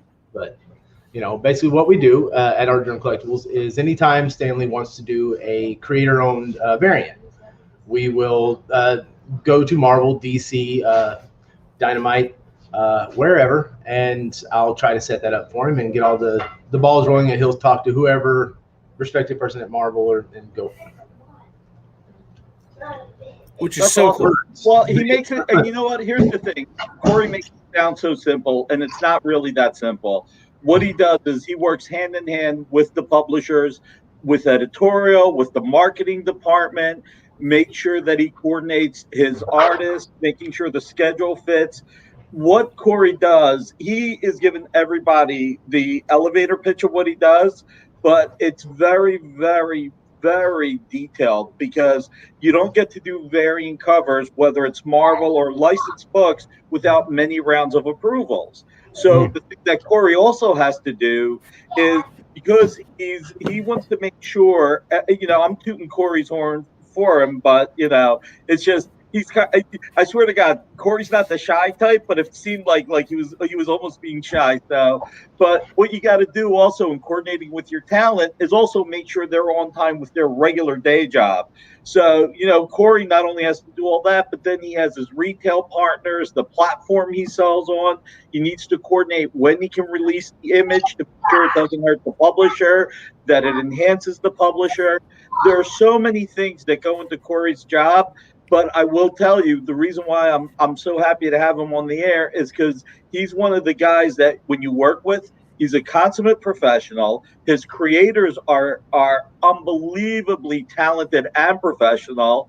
And the one thing Corey does that very few other people do, I love the way Corey's one of the bluntest people I've ever worked with, but he is so cool about it. He just cuts right to it, but he's polite about it, and it makes it a lot more fun. Well, I mean, as far as being blunt and everything, I've never been really one to mince words. However, other times I'll use 40 words when 4 will do. So I mean, it's hit and miss with me, but it's like I'll spend a lot of time talking with you when it comes to our exclusives or even the variants that we set up for Kunka or Derek or anything like that. I spend a lot of time in the emails.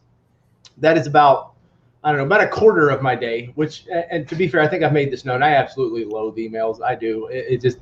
It takes 3 days to hash out a 2-minute conversation, and it's not much fun.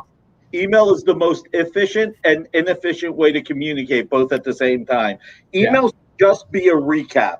That's literally, it should be a heads up or a recap, not everything in between. But unfortunately, we've created, the internet was a mistake. That's all I'll say. Yeah. All right, we can just go off the air now. Thanks, Nick. Damn Al Gore. But like that's one of the things too is I spent like 3 days on the phone with, or not on the phone, but on emails with, I believe it was Alan, trying to hash some things out to the point where I'm just like, you know what, I need his number. I'm gonna call him. We're gonna get to the bottom of this now. It was a book I did with Mike Mayhew for Garth Ennis, Dear Becky, number 8. Oh yeah. We were trying to get through that, and I got it all solved in a 10-minute phone call picking my daughter up from school. And that's another a great artist that you work with. I don't even think Mike's a client of yours, but because you work with so many people, you get to work with Mike Mayhew. Mike, I am telling you, hands down, is one of the most talented people this industry's ever had. And I'm blown away. I mean, I remember from when he was doing Zorro and just how he's built his name. He's so professional. He's so good. And you can see why he's one of the biggest cover artists now. Yeah, I mean, it's not just that. Like, he's a great human being. Just it's fun to talk to, and just talk about art and everything in general. One of my favorite things about working with him was I was sitting there doing the Garth Ennis interview, and Garth made a great comment about Mike's art, which I think Mike very much enjoyed because he enjoys Garth's writing. So those are kind of things that I get to be a part of that really. They're really the icing on the cake. The being employed this way is nice, but being able to, I guess, be a guy that helps make connections between artists, writers, and what have you. That's a very fulfilling part of it. Yeah, that's cool, man. So let's do a little bit of selling because I'm told that I actually have to make money, or I don't get to go home tonight. So wait, we're allowed to go home? My home life is okay, so I like going home. I need to check my contract. Do you really? I only live a mile from the office, so I don't really have a commute. I walk. No, not really. And that's how you stay healthy. I should move closer. But then again, I'd probably really never leave. I just go home and take a shower and come to work. Huh? That's why I work so much too. Yeah. That's why the only guys up till 3 a.m., up at 7 a.m. working. Again, it's the life we lead. It is. Mm-hmm. Look, like you said, we enjoy it. It's not like we're working. I will tell you, there's that old adage, never let your hobby become your job or your job become your hobby. I think that we're very lucky that we have had that happen and we still enjoy it. And that's nobody said me that. Nobody told me that growing up. You know what? I haven't grown up yet. That's part of it. I'm still immature. So my house looks like a 12-year-old decorated it. Funny. So we're gonna do a little bit of the day job. So I'm gonna go in. We've got some cool stuff. It's going to be fun. Some really specially priced stuff for Andrew, for Tina, for Sean, for everybody that hooks us up. So first item is Walking Dead 115. All right. Dynamic Forces sign. This is signed by Stefano Guadiano. It's the Midnight Party special Blood Red signature series. So this is where All Out War began. This was the big storyline in Walking Dead history at the time, and it was in time to celebrate the 10th anniversary of the series. It's Rick versus Negan with a little help from everybody else. Now, what I'll tell you is, as we've always said, the number on the front cover, number 1 out of 25, there's only 25 of these in the world, will match the number on the certificate. So we had 25 to start. Old man Nick needs to look at his cheat sheet because he's old. So we had 25 of these to start. We only have 6 left. They were $49.99. We're going to sell them for $24.99 tonight. And we have numbers 1, 2, 3, 4, 5, and someone's lucky 11. So first one who claims it will get number 1 if they want, or 2, 3, 4, or 5, or number 11. Everybody gets to pick their favorite. I figure since Walking Dead is starting on Sunday, this was a good one to lead. Is that Jack? It is. Hey, Jack, how you doing, buddy? Say hi. Hey, buddy. You having fun? Yeah? Yep. He was being the Hulk. Aw, that's awesome. That's awesome. So this is our first item of the night. So Walking Dead, again, $49.99. Come on, man. Kyle, we got to QVC this a little. You got to put that $49.99/50% off. It's in the scroll. You're just a fast reader. So you tell me I actually have to It's read. a very long ticker. You're just a fast reader. It is a very long ticker. There's a lot of stuff happening with this book. It's the Midnight Party release variant. It's the Ultra Blood Red Signature Series edition. It's signed. We've got 1, 2, 3, 4, 5, and 11 available out of only 25. Not that many left. Regularly $50. Right now, $25. That's half off. That's half off the normal price you get it at. Oh, and by the way, Blood Red Signature Series. Like, the Blood Red is super red, guys. It is. Just throwing it out there. It isn't like it's some cheap dark red. It's blood red. It's like, Gene Simmons opening his finger for the Kiss comic red. Like, now, keep in mind what I always tell you guys. Unlike collectible coins, unlike collectible movie memorabilia, sports memorabilia, music memorabilia, our seals you can take off. I recommend you put it to the side so that you can open the comic and you can then read it and enjoy it. And I got to tell you, this was a great turning point for The Walking Dead. This was a great look. I mean, the book made it to 190 issues, I think, and then it was canceled because they told 192. It was canceled because they told the story they wanted. So you know that there's no fluff in this series because Kirkman did not need to add in any fluff. The guy's one of the most successful writers this industry's ever had. We were fortunate to get Stefano to sign these. We got 25 signed, and they are available on tonight's show. And The Walking Dead picks up again this week, which will be pretty cool considering where it left off. We didn't get to see the season finale last year where all the zombies were going towards the town.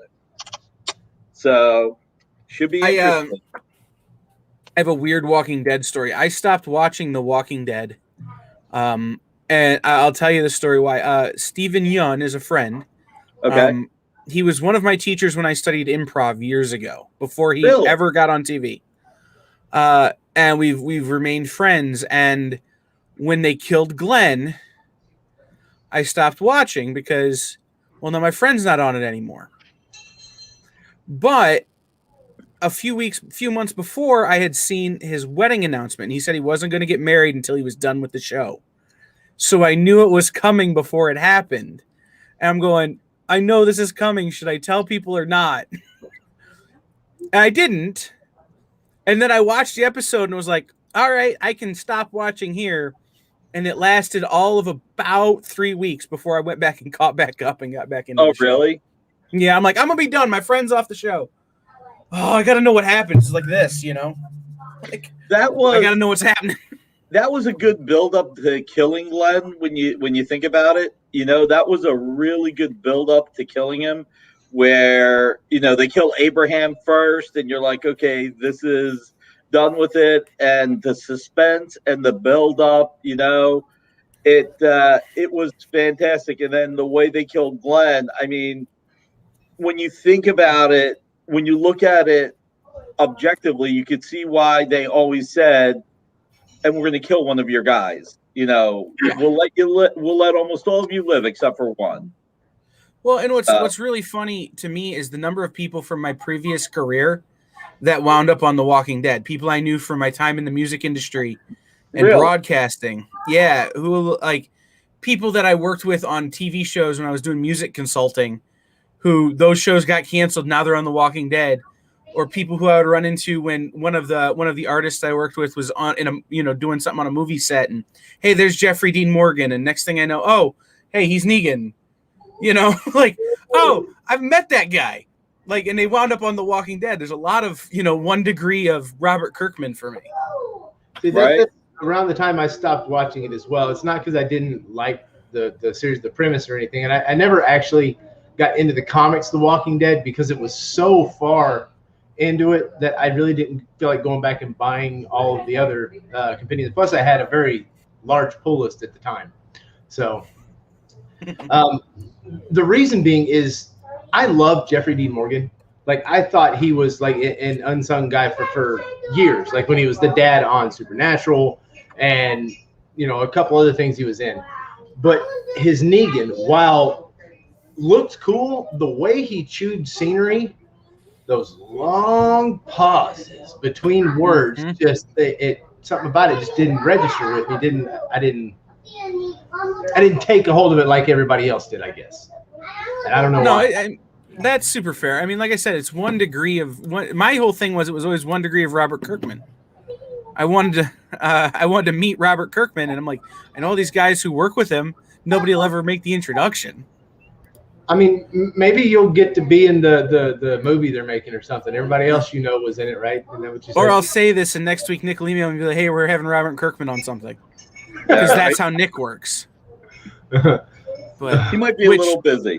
He might be a little busy. But I've also met you. Like, I mentioned something briefly a month ago about what we're doing next month, and you made it happen this week. It's like, okay, I get it.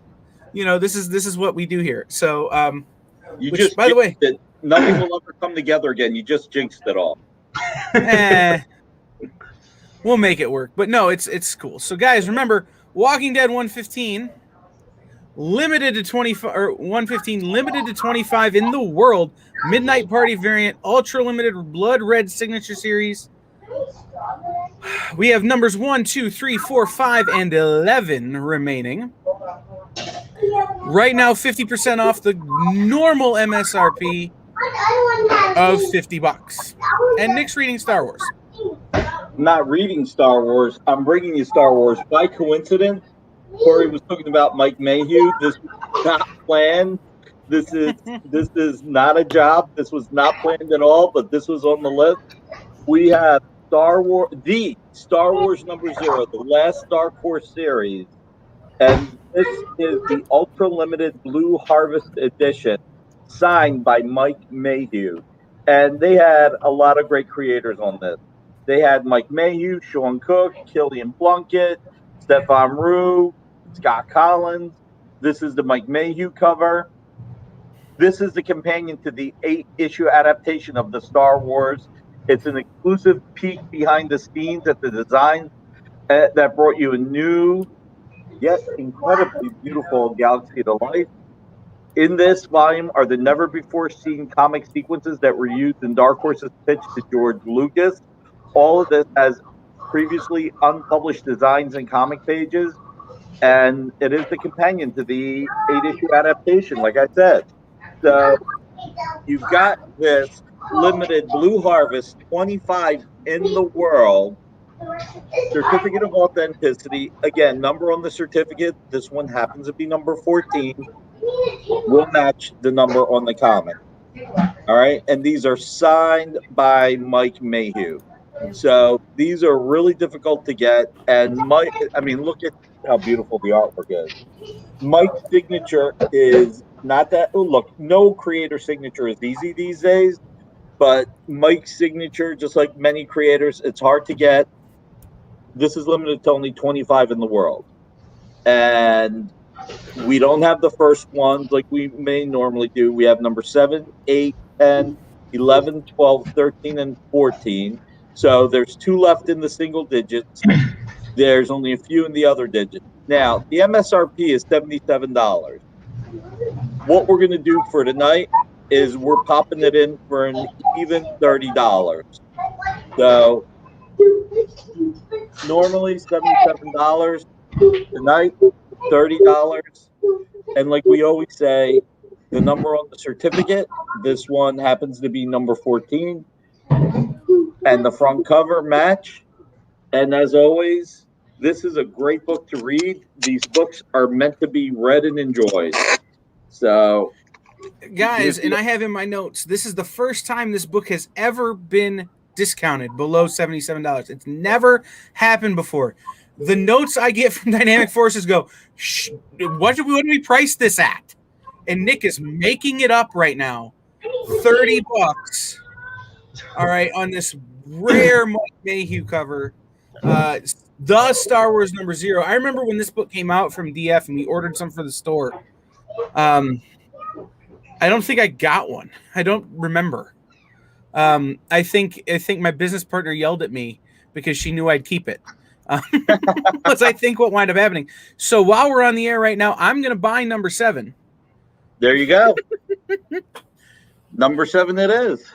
Number 7 set aside.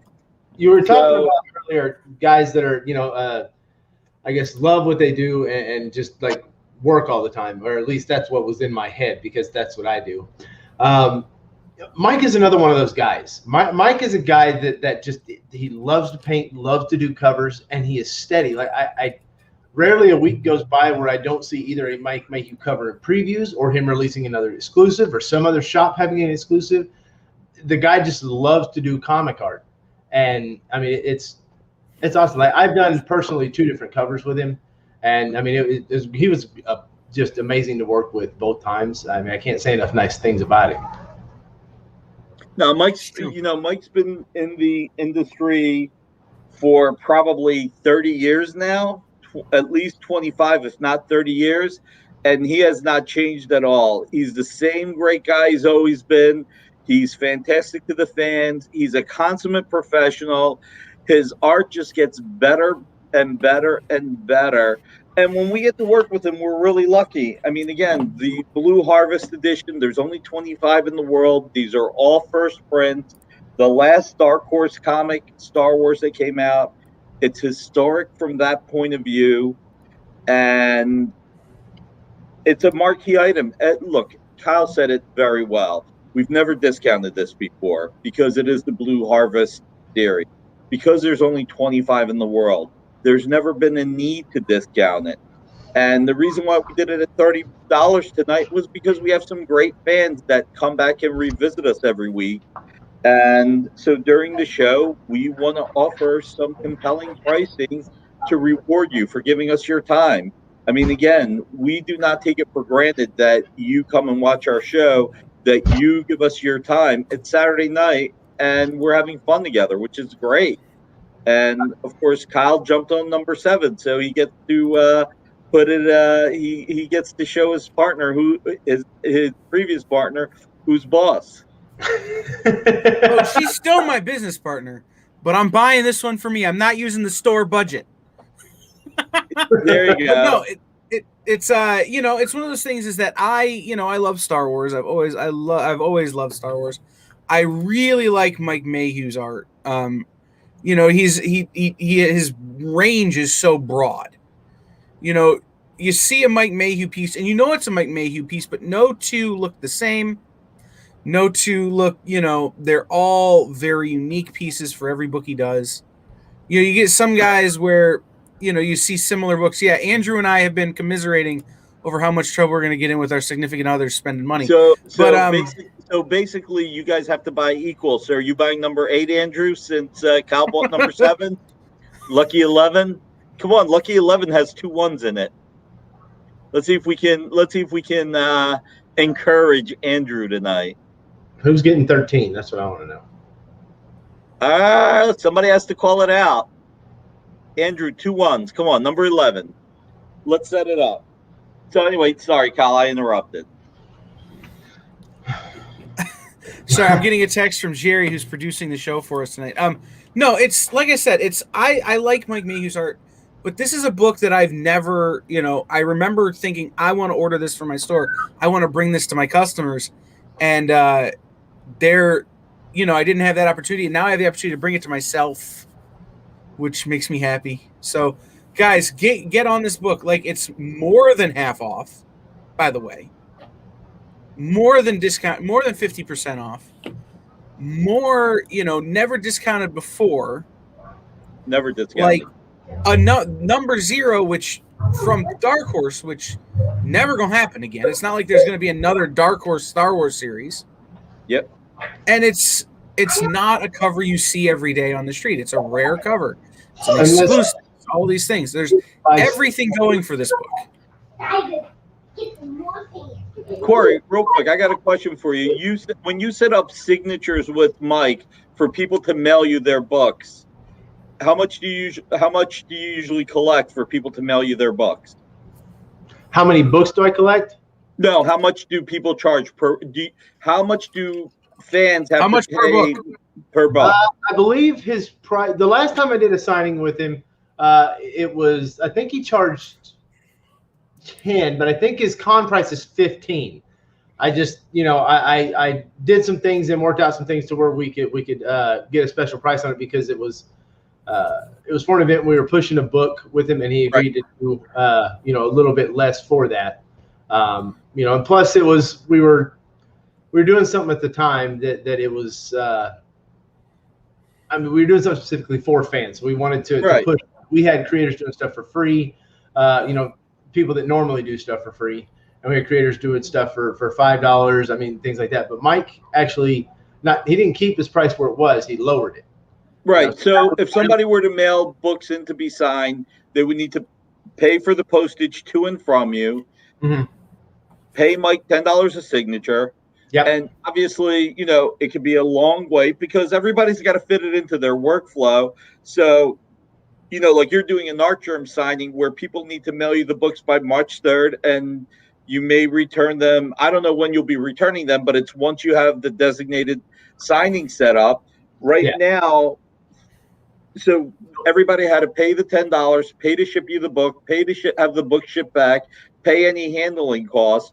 They're into it for way over $30. This thing is $30, signed, limited to 25, ready to come to your house. And it's the first time we discounted it. Yeah. So I need to tell you, Corey provides a great service if you want your personal comic signed, and he has a lot of great connections with a lot of great artists. He's worked with Jay Lee, Kelly Jones, Joe Hill, quite a few great creators. Mike Mayhew, Art Germ, some of the best in the industry. Kunka, Educurry, we've done stuff with, all the way to Sean Gordon Murphy. Now, keep in mind, these I only rep 6 people, not rep, but I do things for them. Right. Like a glorified coffee jockey. But I work with as many people as I can because I just enjoy reaching out and talking to creators. I love talking with John Boy Myers and Greg Horn and all of them. There's really very few people that we can't get involved. Right. But getting back to what you're talking about as far as the breakdown of pricing, you're looking at $7 just at minimum. Probably, I think it's $7.50 now to ship priority to the facilitator or whoever's getting the book signed. So there's that. Plus your material, and then maybe everything comes in by that, as you said, say an arbitrary March 3rd due date. Usually it's 2 more weeks before we actually ship out because we have to take into account that sometimes people's books get stuck in the mail. Sometimes, there's a very large order coming in from a retailer. And while, we would like to stick to it, we also don't want to shortchange any creators from getting money. Right. So that's realistically what you can look at is 2 weeks later, it will ship to the creator. Then the creator, 3 days to a week later, has to find time in their schedule to sign the books. Right. Because they're going into it. They don't know how many there's going to be. Could be 5, could be 500. That makes a difference on the turnaround. So maybe a month later, the books get sent back. So you're, he's about 3 months into it. Just after processing, comes back from the creator, processing in. Then we got to ship this up to CGC, then ship this stuff to the customers. It is a very long, drawn out process. But you can buy this right now, and you'll probably have it in 4 days. Yeah, exactly. It didn't even take that long. So one of the things we're talking about is it's $7 shipping, which is less than priority cost now. Priority is up to like $8.50. Yeah. Right now, and temporary postage rates. By the way, this will be the last Saturday at $7. Now that you told me that. Yeah, no, it's gone up. I mean, it's Just a being temporary rate from the U.S. Postal Service. I mean, it's what are they calling them? Flex rates now, where they're pricing up because of their overwhelmed schedule. But and that still gets you the 3-day priority. Like, right. Okay, it's kind of worth the extra 70 cents or whatever it winds up being. But the thing about it is, I got my stuff from that I bought last Saturday on this show on Tuesday, Wednesday. I got my invoice on Monday and paid it, and I had my books by Wednesday. Something like that. I mean, it's quick. Now, Nick and I are close enough together. We're not close, but we're close enough that, right. One day ship or whatever is probably reasonable. But, guys, it came packaged. You could have run these books over with an Abrams tank, and the slabs wouldn't have been bothered. Like, they were, it was thick cardboard boxes. It was thick protection. It was, two T-folds, like, packed like they were shipping me gold. Andrew, I see that one there. He's that specific setup there. That piece, that product that Nick has. They're way more than 25 of the actual cover, but signed like that with that COA, hand numbered. 25. There's only 25. Right, exactly. Because as Corey was saying, people will get it signed at shows. People will get it. They may mail them in to be signed. They're going to, when they can, a Star Wars fan will hopefully for their collection find a way to get it signed. For some, it's preferable to get your own copy signed. For some, they love getting it by Dynamic Forces because we are the leader in autographed collectibles and have been since 1992. Next year will be our 30th anniversary. So this is an opportunity. You get it with the certificate of authenticity. Again, only 25 Harvest Blue signed editions. You got only a few left. Yes, when they are numbered, it's a different ball game because a lot of people will sell the book signed, and most people are honest. Nobody is going out of their way to selling fake signatures. It's just not what people in our industry do. I feel like we have one of the most honest industries in the world because we are fans. We love comics. We love good versus evil, and we all want to be on the side of good. But getting that certificate of authenticity just means that much more to people. It just does. But again, as I said, we want you to read the comic. We want you to look at the art. We want you to look at everything that a creator put into it, which is why our holofoil seal, you're able to open the book, you're able to read it, and you're able to check it out. So, and just COA. Exactly. It's where the COA comes from. Like, you guys have a very reputable name. I mean, I've never heard I don't trust Dynamic Forces signature authenticity. You've been doing this like you were the guy. Like, you started this. You've been doing this shit since I was 7 years old. So, I mean, you are legit. I mean, it's well, it's amazing because I'll go back to being immature because I really am immature. I am John Cassidy, one of my closest friends, literally, I kidded around once saying I never got past 17, and John said, "Well, actually, last few years you've kind of been regressing a little, Nick."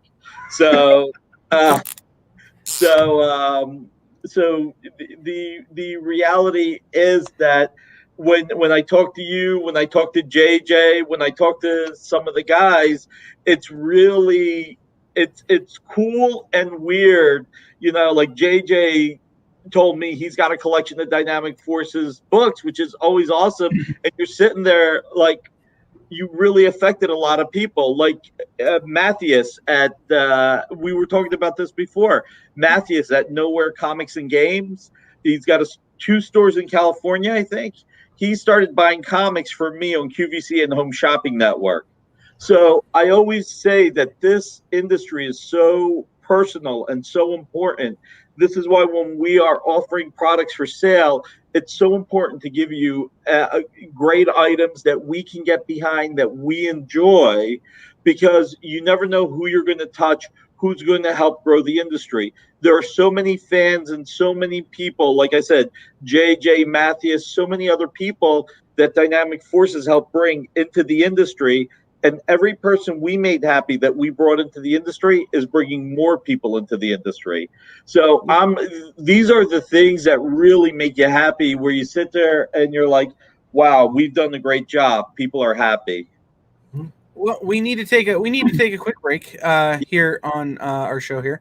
But guys, just to put a button on my point earlier, every bit of that nearly 30 years of experience comes with these packaging. Comes with these books. You get the COA that's world recognized. Like a COA is only worth the provenance of the company who provides it, and Dynamic Forces is the top of that list. I mean, no matter, even the other guys who are in the same game go, yeah, Dynamic Forces is the king. They're the Michael Jordan of this. So just know that that's what you're getting when you buy this stuff from us. But I'm going to do this here because I need to remind you guys that head over to comicshoppingexperience.com and sign up for our mailing list. And at the top, there is a thing that says game show sign up. Sign up to be on our game shows. We've got 2 game shows going into production. I'm working on them every day. But we need people to be on the game shows. And do you want to know what you might win from the game shows? Dynamic Forces certified stuff. See how that works? Like it's all coming together. But you could win a bunch of different prizes on both of our game shows. We have a debate show, we have a trivia show, all kinds of really cool stuff coming up on the game shows. And then remember to tune in tomorrow, 10 to 6 for Black Comics Universe, and then 6 to 10 for our regular shows, including Fat Jacks and a comic show with Aaron Halland. So we're going to take a quick break, and we will be right back in just a minute here on Dynamic Forces, Comic Collectibles with Dynamic Forces with Nick and friends.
What's up, everybody? Welcome back. This is Comic Collectibles with Dynamic Forces, Nick and friends. I'm going to bring Nick and friends back on screen. Just as Corey sticks something in his mouth, but that's how this usually goes. Exactly. So I'm going to ask Andrew a question while we're here. Andrew, you say that your expertise is more in, more in cards and signatures from outside of comics. Out of curiosity, because we're all learning as we go, what do you collect? We're curious to find out, my friend. So it'd be cool to find out. We can learn some stuff from you. So wait on him. You can see what I collect. Cable. Let's see it. Cable. That's basically that's some of my favorites right there. You got over there. Top Brent Peoples did that one. The next one, that's Lucio Perillo, and of course that's Art Germ up there. Which there's a great story behind that one in the dead center up top. But I think one of the only times another man has seen me cry. And then that was a friend, Brian Silverbacks. That guy, he's actually, we did a book, 3 years ago now. And he hadn't really been published, but now he's on roster at Scout. And he's doing a bunch of stuff because we did a book called Steam Age Wasteland through my comic group called The Collector's Corner. Let's see. Next to that is David Nakayama. That is another just wonderful human being. I love that guy. Then you got, what else we got there? That's a Bob McLeod there. And then a Marco Cocchetto, Adi Granov, Derek Chu, and I honestly, God, I can't remember that guy's name. It's one of the first ones I bought, though. So, hey, man, that's a great list. I mean, everybody. I mean, from Lucho, Brent, Derek, everybody. It's so awesome. I was trying to read what he wrote. I used to work for the Topps company for years, and I'm a big collector of cards, specifically Yankee Immortals like Mantle. Nice. Same goes for baseball autographs. Okay, so you're a pure sports guy. That's fantastic, man. Oh, wow. So I wanted to mention, Corey mentioned Brian Silverbacks. He is one of the hottest artists going right now. He's an up and comer, but his name is on a lot of hot lists of guys to be watching out for and be paying attention to. Loggerhead was so cool. He's he's a former, well, not former, once Marine, always Marine, but he was military and just a wonderful person. I love that guy. He actually, we had a blank sketch cover for that book I put out, and he did. We went to a show in Orlando, I think it was, or Daytona. But he gave me a sketch, which is actually hanging up on my wall over there. But my entire living room is nothing but pictures of Cable and well, I'm a fanboy, like true to heart. His middle name is Cable, and I'm not making that up. No, Jack. So just be watching out for Brian Silverbacks. Somebody to definitely be on the lookout for. And if you follow him on social media, he's an actor too, so there's really great shots of him looking like he's in prison, but he's just on set somewhere. So, all right, what's next? All right, what's next? Let's see. What do we want to have some fun with next? Come on. How about some Paul Tobin? You want to do some Paul Tobin, a little Spider Girl? Sure. I'm telling you, one of these days I got to be more prepared. Big time Spider Girl signed by Paul Tobin. We have 150 of these. My friend Jimmy C and Nick Kitratis got me into collecting the comic art and comics in general, and I love it. That's fantastic, man. Yeah, Nick Kitratis is a great guy. I don't know that I know Jimmy C, but I got to tell you, much like you learning about art, our boy Kyle here has been learning a lot about art lately. He bought more art in the last month than his entire collection here. So this is Paul Tobin. We were talking about this real quick. This spun out of Grim Hunt in Amazing Spider-Man. Basically, the elevator pitch is not every fight can get resolved by punching someone in the face. Well, most can. But Spider-Girl's going to punch someone anyway because it works. Just to make sure. Follow the swinging adventures of Anya Karadan, the splendiferous Spider-Girl, as she balances the daily grind of teenage life with bumps and bruises brought by hanging bows with bad guys. Guest starring the Fantastic Four and the villain that our hero can never, ever, ever defeat. Must be Four Bushman. Just saying. Yes. So, But we last 6 remaining. last 6 in the world. I'm not sure we even know which numbers on this one, but yeah, I don't have that in my notes. Yeah, I don't think we do. They're all over the place. But we're going to do something. This is a great book. Paul Tobin's a great guy. We're going to sell this at below cost because on a lot of levels, story and art, this book's a perfect 10. I love this book. So this is our introductory book of the night. We're going to sell this $30 comic signed by Paul Tobin, first print. This one happens to be number 45 over 140. My finger's right over it. All right, there you go. 45 over 140. I think it says 150. I'm sorry, 45 over 150. Number 45 over 150. As I always say, number on the certificate matches the number in the comic. You can open the comic to read it. Paul Tobin's a great writer. What we're going to do right now is we're going to sell these Perfect 10 comics, $10 each. So each signed book, 6 left in the world. Spider-Girl, big time, $10, first issue, first print. It really is an incredible read. And we wanted to bring something in super affordably. And this is that something, you know?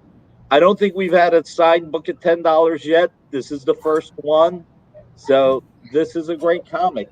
And this book is from, is it 2008-ish. 2011? Yeah, 2011. So this is a 10-year-old comic. 10-year-old comic, perfect 10 comic, $10. Does it get any better than that? It is signed and limited to 150 copies. You know, back to what you were saying, even if you want to send it into a facilitator or something like that, if that's not your thing, maybe you want to go get it signed in person. I mean, I'm not even going to start with how much that costs. It's $10. That's $10. It is. I mean, one down, only 5 left. All right, Andrew.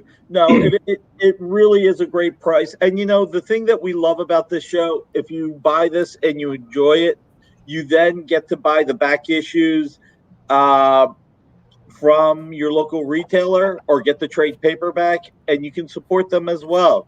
Spider-Girl is yours, Andrew. So this is what I'm going to do. I'm going to put this here real quick and let the guys talk for a second. I know you want the earliest number, so I'm going to pull the earliest number for you. All right.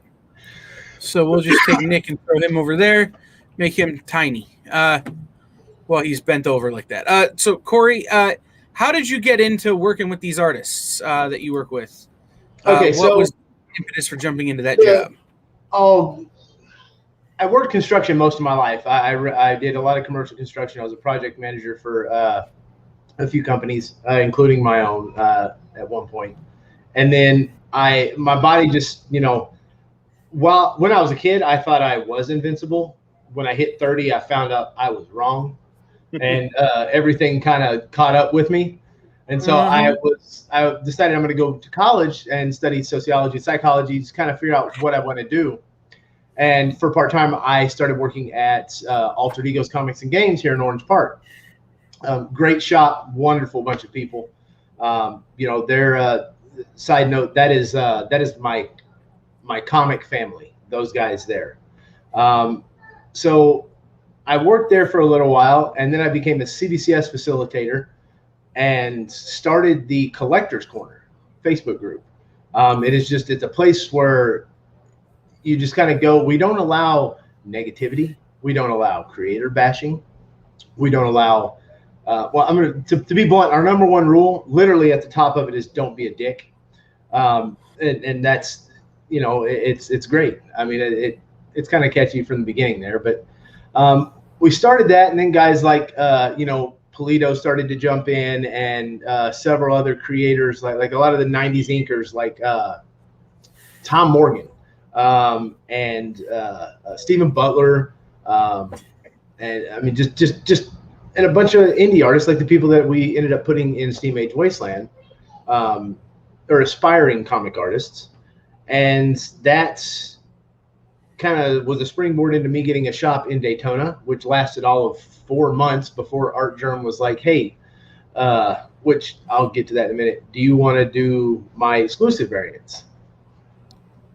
Can you handle it? Yeah. You know, it was, he's Art Germ. You know what I mean? Right. I don't think anybody is really prepared to handle Art Germ. You think you are, but you don't understand what it brings, especially with a personality like mine, because we are very opposite. And I am a very outspoken person. He is not. But I think that's kind of one of the reasons that he did. But backtrack. He heard about the Collector's Corner through word of mouth from, I don't know, maybe in one of those artist sketch groups, whatever. And he, you know, we just randomly got a request to join one day, and we're all just, I mean, floored, because this guy who just did Supergirl 12, which those of you don't remember, was, in my opinion, the one that just said, this guy's, he's it. He's the guy. He joined, and I'm telling you, dude, we asked him to do a Q&A.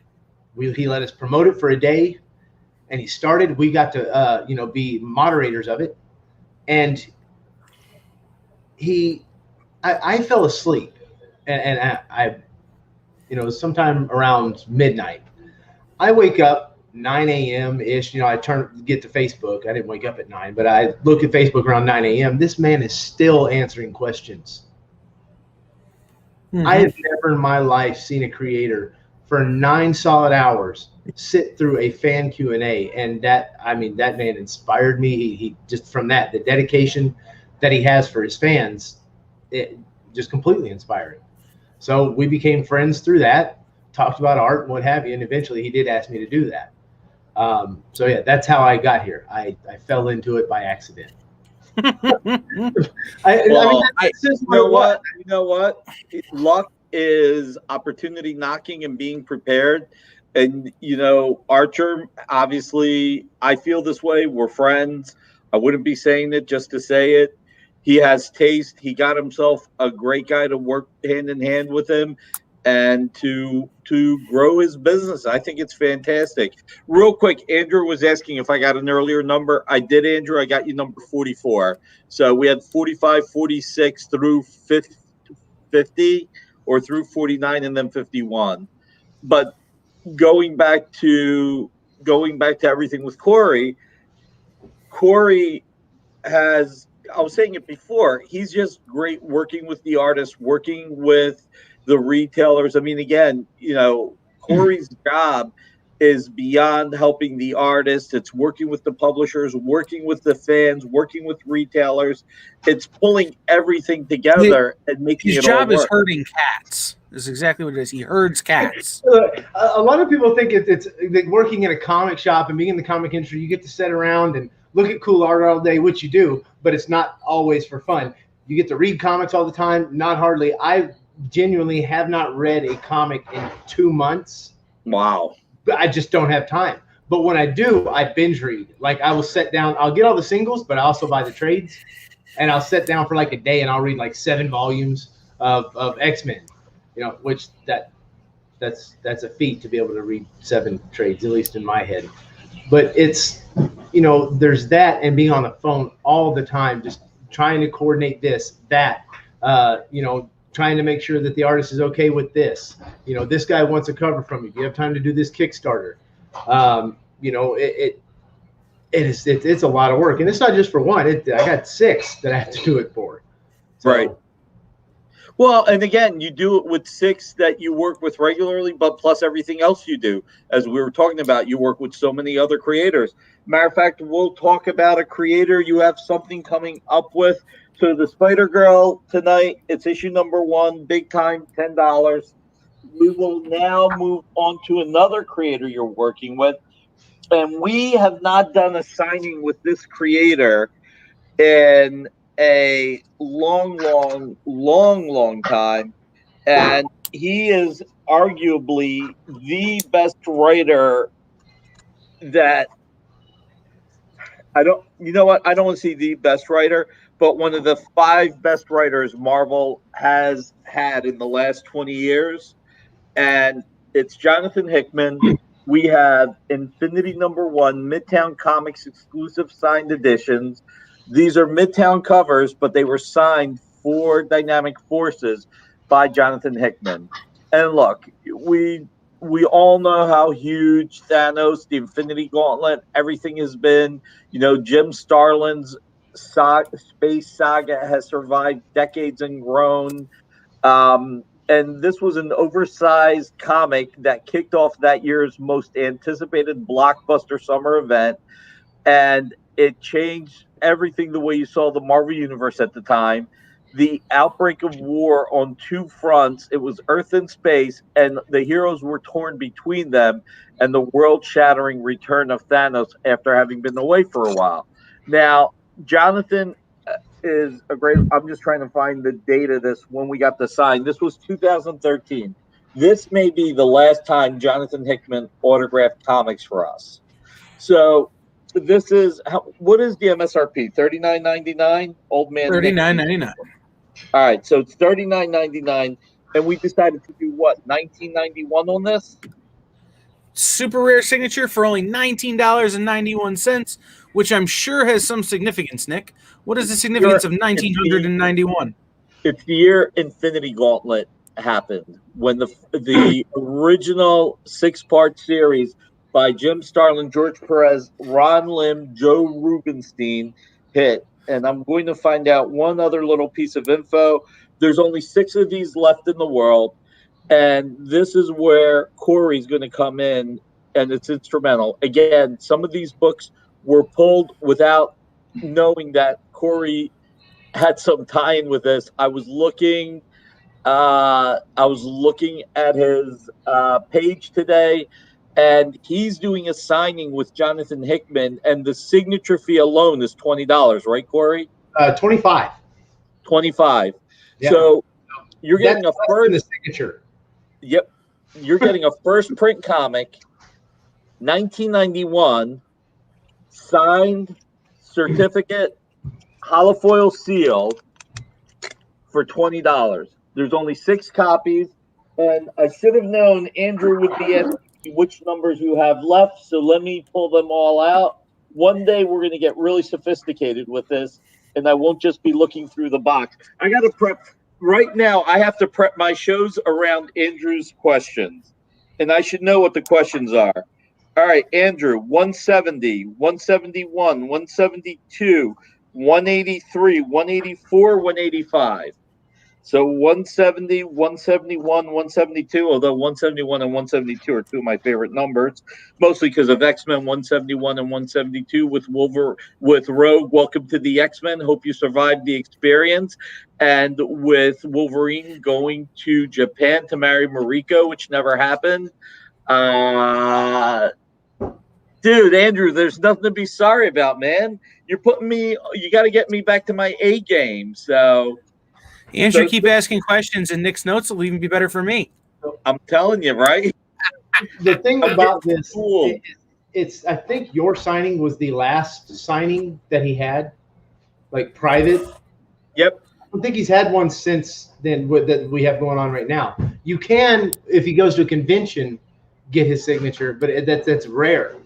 He doesn't sign books ever. No, we haven't had a convention in a year. So just subtract a year from your signing, and that'll be the last time you had a shot at it. And then, it's not that long. Last convention, maybe Heroes Con he may have went to because he is North Carolina.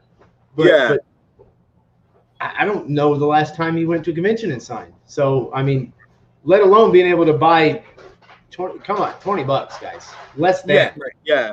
It's 325, Andrew. It's limited to 325. You want to take one? All right.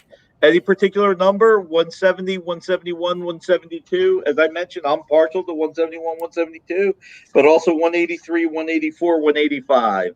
So pick a number, and that one will be yours, Andrew. But this is a great story. Look, Jonathan Hickman really is one of the greatest. You'll let me pick the number? All right. I tell you what, I'll give you one of my lucky numbers. I will give you 171, one of my favorite numbers. What's a convention? Yeah, right, Dan. These days, a convention's something that we used to have back in the good old days. You know, it was really quaint. Sometimes it would be 10,000 people, sometimes 150,000 people. They would pay to get in. People would have to drive, park their car, buy a ticket, stand in lines to get autographs, spend money just to get there, to spend more money. It was all good. It was all $15 on a fun. slice of pizza. Yeah, exactly. $9 hot dog next to your table. Right? Yeah, wait in a 3-hour line just to get a bottle of water. It's crazy. Crazy. Conventions are crazy. You know what? That's why they're not popular anymore. That's why they're not happening. So no, all kidding aside, this is a great buy, Corey. This is a great buy, Andrew. And Jonathan Hickman, as Corey said, he does not do commercial signings anymore. I think he's doing the mail-in signings because he loves his fans. He's doing it just to stay in touch a little bit, but he needs it facilitated, and people like Corey facilitated for Jonathan. It's when you think about it, the $25 signature that you pay Jonathan isn't that much money, because the guy is doing it just to stay in touch with his fans because he loves his fans. Even when he autographed these for us, his signature, he made it so that the fans could afford it. And he's just a great guy. I mean, he's one of the nicest guys this industry has. He's one of the most talented guys this industry has. He's a writer that thinks everything through. I mean, the guy plans out more than anyone I know. So you're getting a signature of someone who's one of the great ones, and you're getting it at a steal at under $20. He's a legit architect when it comes to writing. Now, I can't take full credit for the signing. This is courtesy of a friend of mine, Quan Chang, quanchang.com, out of Miami. Just a great person as well. I love that dude. He's been a huge help for me in coming up and working in the industry as well. And that's part of doing this too. It's not just, I go out and get the creators. I know other people in the industry that are, I'm very close with, and, this industry is full of people that like to see everybody succeed, because if this guy succeeds, this guy succeeds, this guy succeeds, you're going to succeed too. It's if one makes money, we all make money. And that's how I know you, Nick, we've talked extensively. That's kind of how we both see this. Yeah. But getting to this man, Jonathan Hickman, I'm going to fanboy out again because I'm an X-Men fan, 92, get the earworm in your ear, the whole da-na-na-na-na-na. I love the X-Men. And this right here, this is the Mark Brooks. This is the, I forget which one this was. This is a special edition with the Mark Brooks. I got those nasty. Oh, that's a beauty. That is beautiful. Wow. So this, man, I'll show that back up there again. This man, Jonathan Hickman, took in what, 12 issues, took 60 years of convoluted mess and fixed it in 12 issues with one damn character. That is impressive.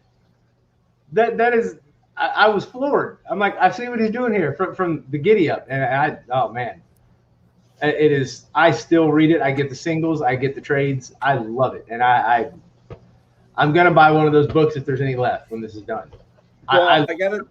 The big thing about Jonathan, I remember my buddies at Marvel telling me he had a binder of Fantastic Four ideas when he was working on the FF, and he would just keep writing ideas, building that world, writing ideas. They basically said he had so many ideas that he sifted through the ones that he thought he was the best. He has more ideas in that journal that he won't use than the ones he did use. That's how much he thinks about everything he does. He thinks every option. Like you said, he sifts through 60 years of convoluted history, and he just real quick just said, here's the way to work through it. And not only is his, I highly recommend that House of X, House of 10 book that House of Corey X had. 10. Yep. Order it from your local retailer. If he doesn't have it, he should have it. But if he doesn't have it, ask him to order it from Diamond. Get that omnibus. Pick up the books that he's writing. He is one of the greatest writers this industry has ever had, and probably ever will have. He is really just the guy. The guy is a writer's writer. He is one of the few brilliant, critically acclaimed, and commercially incredibly viable writers in our industry. I mean, he did work on the Avengers. The Professor Hulk thing. I mean, like that Hulk you saw in the movie in Endgame. That's his creation. It just East of West. There's so much just amazing stuff, man. I'm legit fanboy. I mean, I'd love to sit down with a few minutes and just actually have an interview with the guy. But again, one of the busiest guys there is. So. Well, there is, because he has a lot of people that he works with. I mean, keep in mind, he's not only writing his books, but he's also working with other great writers like Benjamin Percy, Vita Ayala, Danny Lore. I think he's working Jerry with Dugan. Kelly Thompson. I'm sorry? Jerry Dugan, I believe. Yep, Jerry Dugan, so many other creators. And he's working in tandem with them, working on his series, but bringing them in on their series. So literally, hats off to you, Andrew. You got one of the most important signatures in the industry tonight, and it is one that you will enjoy forever. And when you read the comic, you're going to go to your local retailer and say, this is part 1 of 6. Do you have part 2 to 6 of 6, or do you have the collection? And that's a great way for you to support your local retailer. Again, remind everybody, number on 171 is now Andrew's. He's got one of my 2 favorite numbers for Marvel. Number on the certificate and the number on the comic. Right there, you got 170 over 3 1/4. 170 right there. So this is an incredible comic. And as he was saying, an Endgame. And look, imagine that. Infinity, Thanos, it all ties in. So we absolutely, Andrew, we are ready to rock. Are we doing a commercial, or are we going into We need one to take book? No, we need to take a real quick break. We'll be back in exactly 59.47 seconds. I know because I made the spot last night and I remember. So we'll be back in less than a minute, guys, with more comic collectibles from Dynamic Forces with Nick and other people.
What's up, everybody? Welcome back. This is Comics Collectibles with Dynamic Forces, from Dynamic Forces with Nick and other people. I am other people.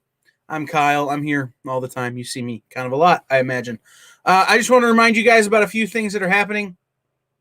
One, If you head over to comicshoppingexperience.com, you sign up for our mailing list, guys, you're going to start getting weekly mailers with our schedule and events and information about interviews and guests and all that kind of stuff. Also, at the top, there's a thing that says game show sign up. Click on that. Sign up for our game shows. We need people to be on our game shows. Otherwise, we can't make game shows. If we want to give people stuff, they have to play. So we need people to be on our game shows. Also, just as a reminder, tomorrow, 10 to 6, Black Comics Universe presented by Peep Game Comics here exclusively on The Experience. And then on Sunday night from 6 p.m. to 10 p.m., we have the Latchkey Manifesto with Fat Jack's Comic Crypt, followed by a comic show with Aaron from a comic shop. All right. Nick had to leave us for a moment, but I'm going to bring Corey back on and talk to Corey some more. And I was going to share with you my my Stan Lee Art Germ story. I have one story, and it's the only time I've met him, and I didn't actually get to meet him. We were having breakfast at C2E2 in Chicago. Me and another retailer and a couple of friends of mine who are Marvel legends. Having a conversation, and he's sitting at a table a few down. I don't know if he was on his tablet or if he was drawing in a notebook or what, but he was like eating breakfast and working, because that's how I imagine he always is. So my friends get up to leave, and sitting at another table are Frank Miller and some other folks. And, you know, they asked me who Art was, and I said, oh, that's Art Germ. And they go, he's the guy who's doing all those really cool, like, semi-realistic looking covers, right? And I go, yeah, that's him. And I go, okay. And they go, okay. And so Arvell and Keith go over to talk to him, and like all of a sudden it's all these legends standing around watching him draw. That was the whole story, is he's just like working, and it's like I could tell he was uncomfortable, but it was happening. And then Frank was over, and you could see his eyes just get real big because he recognized Frank Miller. And he knows the legend. He's very aware of the people that came before him and the comic industry. He's not much of a comic reader per se, but he is he's very much an artist, and he knows his artists, and he respect, like Joe Mad and people like that, very much so. Interesting story. That con is actually the first time I met him in person. So we actually started Art Germ Collectibles before I ever even spoke with him on the phone, had a video conversation with him or anything. I mean, we were that tight knit. I mean, it's just, I don't know what it was, just that opportunity, that thing, like, something tells you this is the thing to do. But, that was the first time I met him. It was just all these guys who, most people are in awe of, Frank Miller, Arvell Jones, Keith Pollard, that, the people who know those guys are just, oh my gosh, right? Yeah. And they're, oh my gosh, over Art Germ. They're losing their mind watching him. And you could, like I said, you could tell he was uncomfortable, but it's Frank Miller. So what are you going to say? No, don't watch. It's Frank Miller. I mean, he is, and that's the thing with Stan, as good as he is and as accomplished and he is in his career, he is one of the most humble and wonderful human beings I've ever met. I had the opportunity when we went to MegaCon. This is one of my favorite things to talk about. It was the first time I ever got to see him do a panel, and he was talking about his art journey, and which is something I very much took and kind of I grew off of that. But there's a video, I believe it might even be on my Facebook or on Art Germ Collectibles Facebook page, somewhere in and around May of 2019. If you go and you can watch that and you can listen to that man speak, and you talk about the ways he's done things, the way he approaches art and life in general, it's inspiring, and it teaches you how someone who is I'm obsessive when it comes to my work. I work far more than I should in a lot of cases. And listening to him talk about how much he loves art and how he has to actually set a moderation for himself to be with his family because he loves art so much. He loves his family as well. But sometimes, as you guys know, when you love something that you do, you tend to get lost in it and stuck in doing that. So you have to set that schedule so that you can make time for that family and make sure that the rest of your life is in order as well, not just building your career. And that's hearing that, and all the things that he's done was just, it was life-changing for me to some degree. It's awesome. one of the most, it's beautiful. I can tell you from having worked with Art Germ, Stanley is a fantastic person, and we're all motivated by money to a degree because we all need money to feed our families, we all need money to pay the bills, we all need money just to make sure our kids, our spouses, our extended family sometimes are taken care of. But there have been books that we had huge budgets on that if it didn't fit in Stanley's schedule, he didn't take it on because as much as anybody wants and needs money, Stanley looks at the work and his workload, like Corey said. He tries to find a balance. Stanley's also a teacher. He has to find time to teach. He wants to grow the industry. The guy is a class act, bar none. And Corey's right. Stanley, I think, is really fortunate to have Corey by his side because Stanley is so polite and so laid back. You can see that he would probably say yes to more things than he would like to. And having Corey work with him is really important. When we do covers with Stanley, we have to plan them out 2 months in advance so that he can fit it in his schedule. And that's the thing that Corey does. He helps him fit the schedule. Yeah, and it's not only the money aspect of it, but he is. In the industry, you have the comic artists and you have the artists. Right.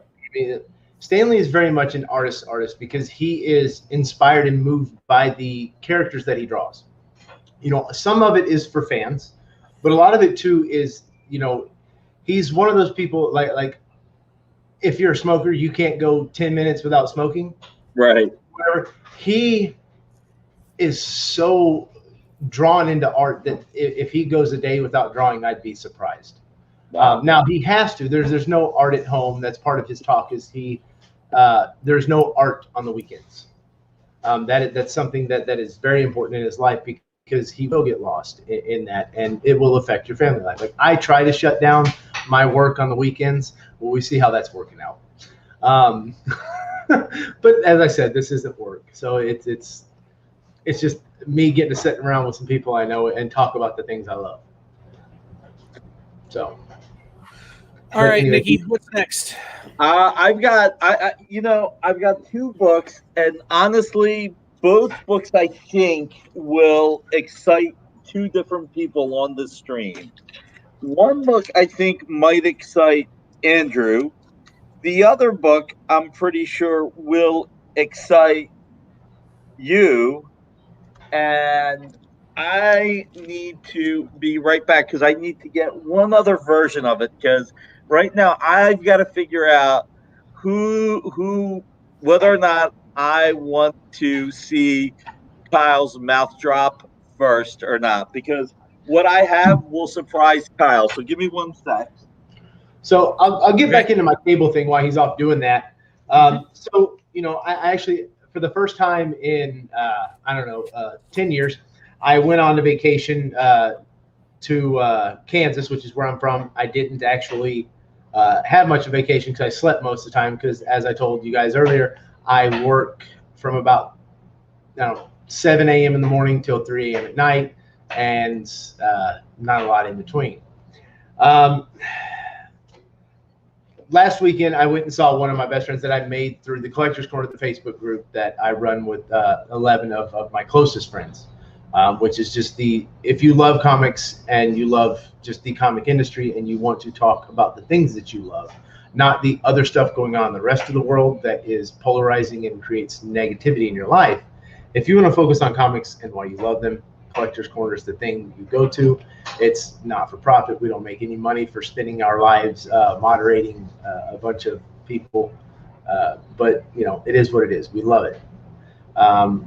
my buddy Mike Strickland actually got Tom Morgan, I was talking about earlier, a 90s Marvel artist, to do. This is only his second cable ever. This is a gift to me, my most recent cable, and that was almost the second time another grown man had seen me cry.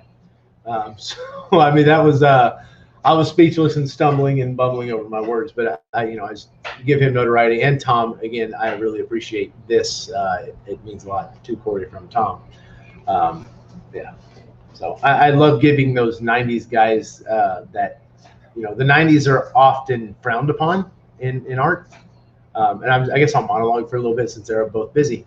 But, the 90s are often just by a lot of modern collectors shit on. So I love being able to talk with those guys and, because I loved the 90s comics. That's what got me into comics, man. I love them. All from Rob Liefeld all the way down to the guy that nobody talks about. I love those guys because they're the guys that were doing comics when I got into them.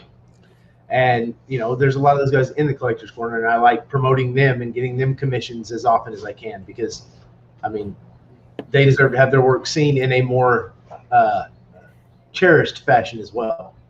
Well, and you know what? Here's the thing. The 90s it's getting is due right now. Because let me tell you, right now, everything 90s is getting hotter and hotter and hotter. Because look at everything that's happening with Venom, with Carnage. And you're talking about... Cards. Fucking Marvel cards. I know, right? X-Force #1. Dude, it was JJ that sold that fucking card. Sorry for the language, but it was John Jesperson. That Deadpool, that Jim Mint Deadpool that sold that for absorbent amount of money. I'm glad the money went to a good person. A week prior, everybody would have laughed at him had they known it was him. But now he's a genius. I mean, it is. You just take those things, you let them sit on eBay for a little while, and eventually somebody's going to buy it. Man, look, we live in an era where people are really recapturing their childhoods that they're able to afford to, and it's a beautiful thing when you can do that. I have every Marvel card produced with hologram from 1990. Yeah, Andrew, that's the way to be. Did you just buy them, or did you collect them back then? What'd you say? I wonder if he just bought them or if he collected them back then. I have a feeling he bought them back then. Andrew, can you confirm or deny? He's sitting on a small fortune then at this point, the way they're going. Yeah. All right. So I'm going to do. I had them when I was a kid. Nice. Oh, all the Marvel masterpieces, Andrew. I had some really special Marvel masterpieces at one point. I actually owned all the original art from Joe Jusko. I owned all 120 paintings. I couldn't afford to keep them. There you go, right? The quarter box. That's awesome. I couldn't afford to keep them all. I had to sell most of them, but I still have about 30 of them left. So I bought all. I think he froze up, but yeah, he froze. We were waiting on too while we waited for him to come back is JJ and I often talk about, being ahead of the curve and what's to come next. Pogs. That is the thing that we talk about. Who got lost? You're back, Nick. Pogs are coming back. I don't know. I think it would be great if they did. I don't have any of my Pogs from when I was younger, but I mean, if cards are coming back, the 90s are coming back, Pogs have to show up at some point. I mean, it's inevitable. Ain't wrong. That's insane, Nick. Yeah, it was. Trust me. It was very hard to sell them. You want to know the hard part? And you got to do what you got to do. I actually sold Daredevil. I actually sold my Daredevil piece, and that's one of my two favorite characters. But I needed to pay for it, And listen, it's a first world problem where you're fortunate enough to get all those cards and you got to sell them. But at least I got to keep Submariner. So, all right, let's see whether I'm right or wrong that this will be a mic drop for Kyle.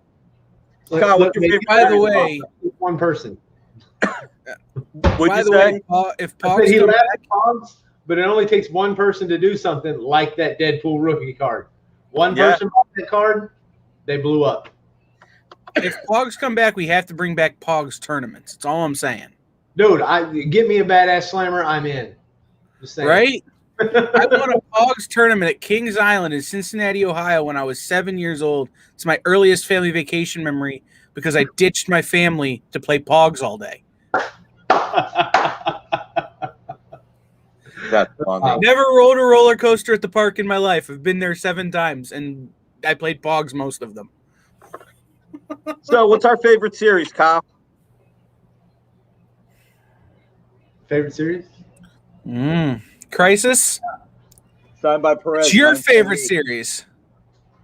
Oh, well, I thought you'd get a little excited. I guess I'm the only one excited. I just know you're not going to sell that.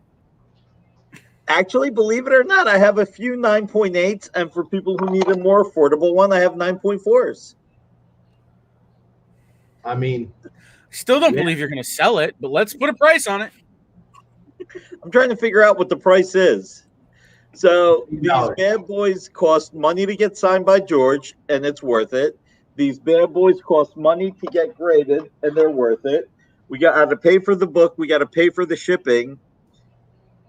and his signature doesn't look that nice anymore, I don't believe. What was that? I don't believe his signature's that clean anymore.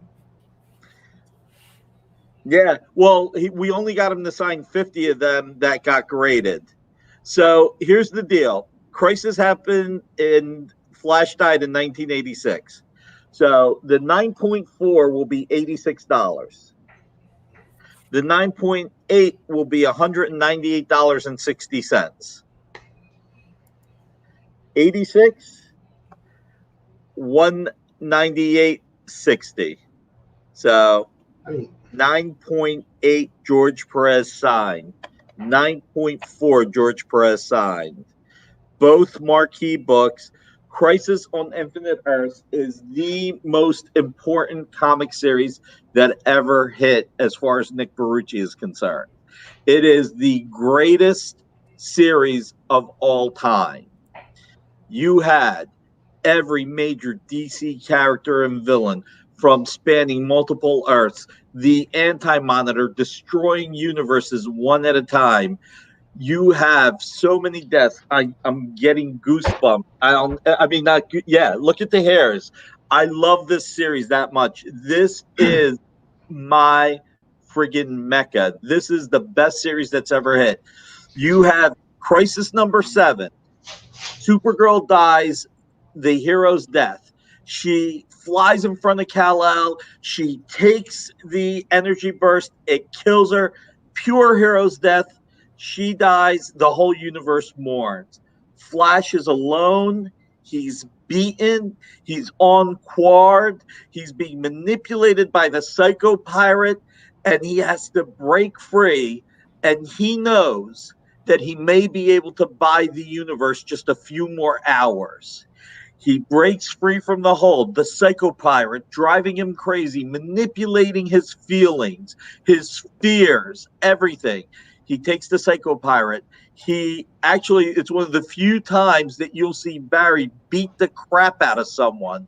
He will beat him, and then he will take the psycho pirate and have the Warriors of Quard start throwing those lightning bolts at each other. He gets them to throw it at the Anti-Monitor, destroys the Anti-Monitor's whatever it was, destruction, power of destruction, and dies by himself. He dies a true hero's death, alone, beaten, and buys the universe a few more days. This is the greatest comic that's ever come out. This is my all-time favorite comic. We have the 9.8, $198.60 for 1986, and we have the 9.4 for $86. Both are signed by George Perez. These are cherry issues. Obviously, the 9.8 is more cherry than the 9.4. But these are rare CGC graded signature series by George Perez. And, for me, this is the ultimate. The one thing I forgot to mention. I'm sorry. There is one thing I forgot to mention. These are the facsimile editions that came out last year. I apologize. That's the one thing. It's a facsimile edition of number 8, but still getting George's signature, getting it graded 9.8 and 9.4. So, I mean, these are the greatest comic of all time. he rarely does the signings anymore. He only has about 3 people come to his house. He lives here in Florida. Right. He has very few people come to his house. I mean, it's very difficult to get a signing with him anymore. He won't do another convention. That's done. Yeah. So, his last one was C2E2 that he and I were talking about. Kyle and I were talking about. That was the last convention he did. I don't think he showed up to MegaCon that year. It was supposed to be he may have showed up, but it was supposed to be the last one he did, and he'll do some local things down in Florida, but he won't go to shows anymore. Private signings is the only way you can get it, and his signature is about half of what you're charging for that 9.4. So, yep. Yeah. So you factor in your grading, your shipping back and forth.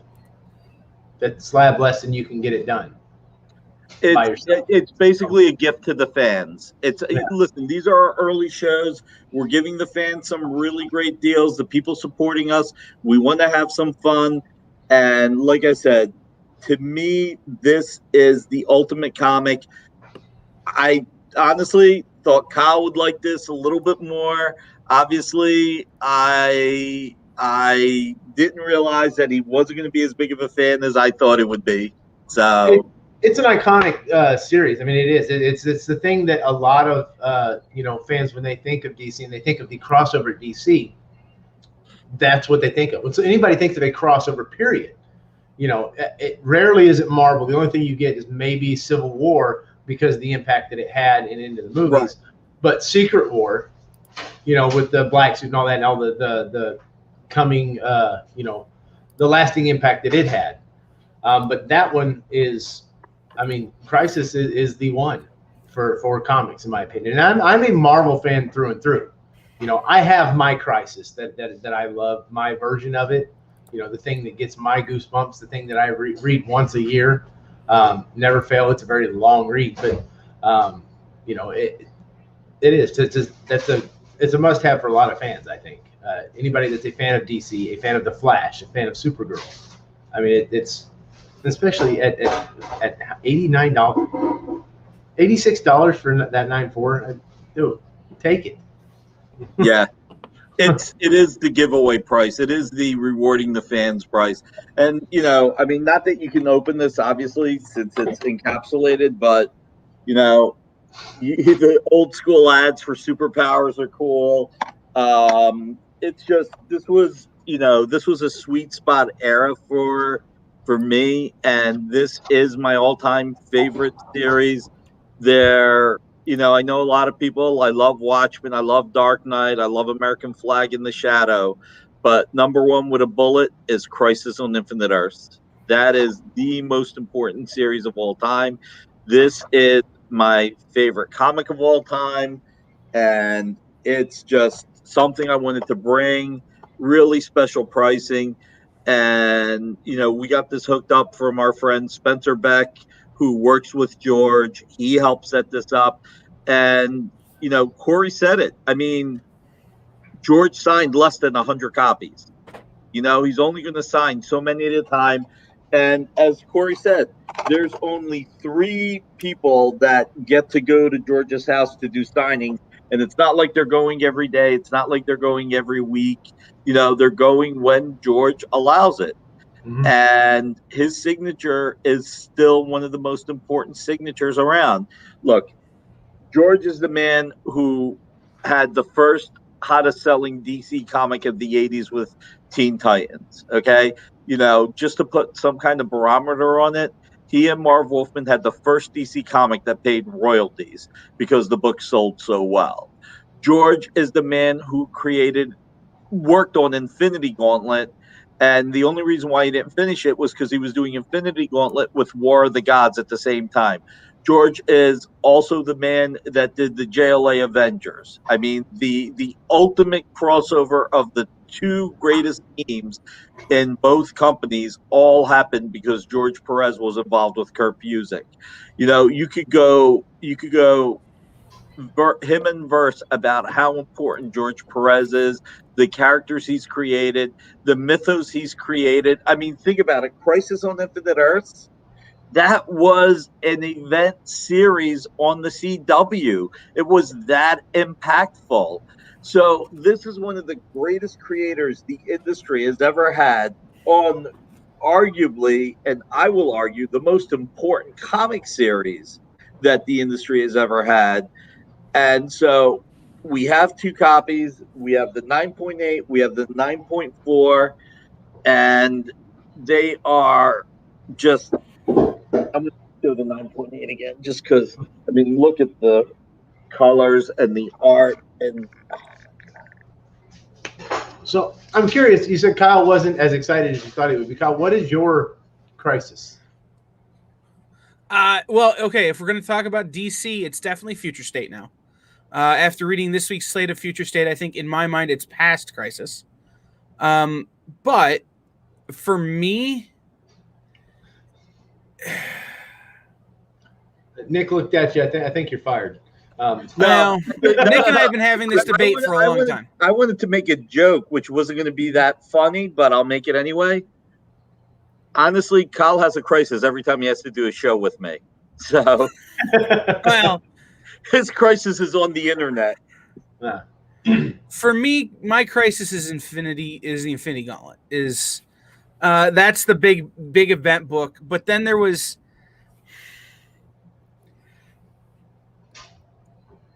the end of the Ultimates run. Marvel Cataclysm was a big deal for me because I had just started working in a store when that happened. And so that's always going to hold a special place. But it's got to be Infinity War for me. It's got to be the Gauntlet. It's got to be the Thanos story arc. Also if there's the Clone Saga. And then from DC, yeah, it's Crisis. It's Flashpoint. It's I thought The Button was a really good event a couple of years ago. All of comics was great. Is what it sounds like. Huh?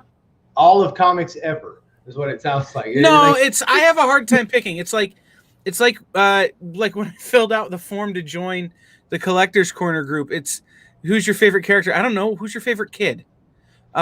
It's everybody's special to me. Right. I have a favorite character, but they're all special. Everything is special in its own way. And so if I had to pick one from the whole pantheon, it's Thanos. It's the Infinity Gauntlet, Infinity Crusade, Infinity War. Myself, but yeah, there are other ones that have other equally high, are nearly as high just because of the sentimentality. So for me, it's Messiah Complex through Cable Volume 2, Messiah War, and into Second Coming, and they all feature that guy. But that's why he became my absolute favorite character. And I'll tell you, because for me, everything, Uncanny X-Men 493 was the cover that pulled me back into comics. Like I took a very long break, took a different path in life, and which I'm not very shy about. I don't know as far as everything here, sharing personal things, but that's cover. David Finch, Uncanny X-Men 493. You see Cable holding Baby Hope in his arms. I have to have 60 of that cover. That is the cover for me. Now I was a brand new father at the time of my of Sophia when I first got back into that. So 7 years ago is when I got back into comics. I read some, but that image. So David Finch is what's responsible for getting me back. Remender and the rest of that story arc is what pulled me in, because it was the story of this guy, this grizzled guy, this guy that had lived a hell of a life, that would run to the ends of the earth, burn the world down just to keep this little girl safe.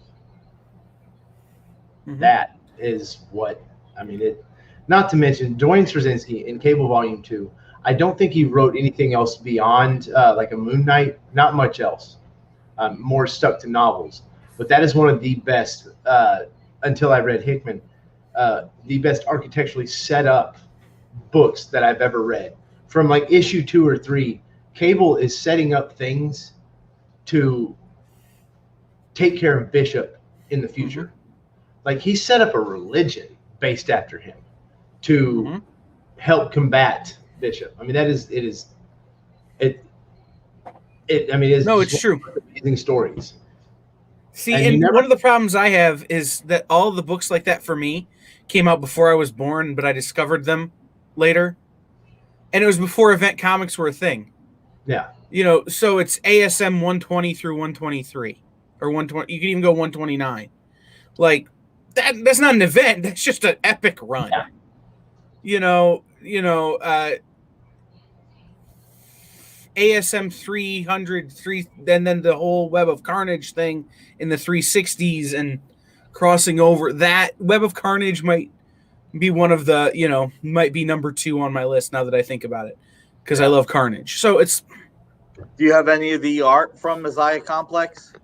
No, I don't have any of the art. I wish I did. It would be wonderful to have, but I imagine at this point, because those covers are so iconic, and it's at least to David Finch's career, I'm sure a lot of the diehard David Finch fans own the first prints, and then you get into one of the Second Coming, which is my favorite painter to date, Adi Granov, who's done some of the most amazing Cable pieces I've ever seen. Second Coming, I think it's actually the actual. There's a 2-part Second Coming number 1, Second Coming number 2 with a bunch of tie-ins in between. But it's Second Coming number 2, where it's just Cable's like bust, his face. It's just incredible. And this X-Force number 27, which was Cable standing there with a gun. Then you have the whole like Wolverine putting his glove on, X-23 standing behind him, Archangel with his wings just spread out, just wide as hell over all of them. Just a very powerful pose, and that I loved every single one of them. What about any of the John Romita Jr.? John Romita Jr. drew some of those Cable issues, right? Or is that a different series? He did the variant for number 5. Okay. But yeah, I have 4 or 5 of those. I actually have a John Romita Cable. He did a little bust sketch for me out of Marvel Comics 1000. Sometime last year. I mean, it was beautiful. I love it. It was a surprise because we helped him do some things. We raised a bit of money for charity, and John's no stranger to charity. It's no secret he loves St. Jude, and donated, and so we got to help out, and that was kind of a thank you, I guess. Nice. Very much appreciated. It's setting in a very I separate my comics by alphabetically one, but also I have a box of stuff that I own and will never sell. Most of there is Art Germ, but that one made it in there. Nice. Now those are great series and great calls, and that's the stuff that we all love. The stuff that really touches us in ways that you look at it and all the memories flood in. And that's a beautiful thing. And that's the thing we get to share and enjoy. It's funny. I've had people say, hey, can you sell a little bit more during your shows? You spend a lot of time talking about comic stores and promoting stuff. And it's like, hey, we're having fun here, I'm usually the guy telling them to sell more. If anybody wants something, I mean, they can ask for it. I mean, there's a bunch of good books behind you there on that rack. Right. Yeah. You got the 800 Comic Shop locator service you can go to. There's plenty of things we can promote. I have one last thing to show as my battery's about to die. Lovely. But we're almost out of time. Yeah, let's hope I make it. All right, real quick. Yeah, Andrew, I told you you're sitting on a small fortune. What'd you say? Hey, Andrew said not to change the subjects, but I just looked up some of the Marvel cards on eBay for the Marvel. I'm in shock by how much they're going for. Dude, I Andrew told could sell part of his childhood and buy more art. There you go. Exactly. So last week we had Batman 50, the line art version signed by Jay Lee, that was limited to 50, and we had number 2, 3, 4, and 5. Tonight we have the regular DF exclusive cover. That's kind of weird to say the main DF exclusive cover of Batman 50. We have numbers 2, 3, 4, 5, 6, 7, 8, 9, 10, and 11. So the last 10 in the world. And this is the Andrew one right now. This is a $59.99 book. And Kyle, what were we going to put this on the air for? We were going to put it on the air for $27 tonight only. $27 for Detective 27, which is pretty cool. I think I'm going to have a little bit more fun. Let's see if Andrew jumps on this. Let's do 1939. Go ahead, Corey. You can Claim. Claim? Okay, Corey gets number 2. Corey gets number 2. I love Jay Lee. And I've worked with Jay Lee quite a bit. I love talking with him. I love seeing his art. The guy is just will do almost anything for fans. I mean, he's one of those guys, and just there's a story. I think you know the story, Nick, but I don't know if I can tell it or not, so I'm not going to. But the first time that I did anything with him, we see a picture of his dog. That's all I can say. It's not really my style, but just a great human, man. And Josh Totilo, the guy that he works with, is a great guy too. I love working with him. Just all around, I'll buy Jay Lee stuff just because I like him as a person. And getting into that, I will buy someone's stuff, and I like art, but getting to know the creator and know more about them just makes me love their art even more. Yeah. It adds a little something to it. And, whereas I was a casual Jay Lee fan before, I love this dude now. His art just gets better and better. We're really lucky. Andrew got you covered. You get number 3. I tell you, he can have number 2. Prices again, Nick. Huh? I'll let him have number 2. I'll take number 3. Andrew, do you want number 2 instead of number 3? Corey's willing to step aside for you, buddy.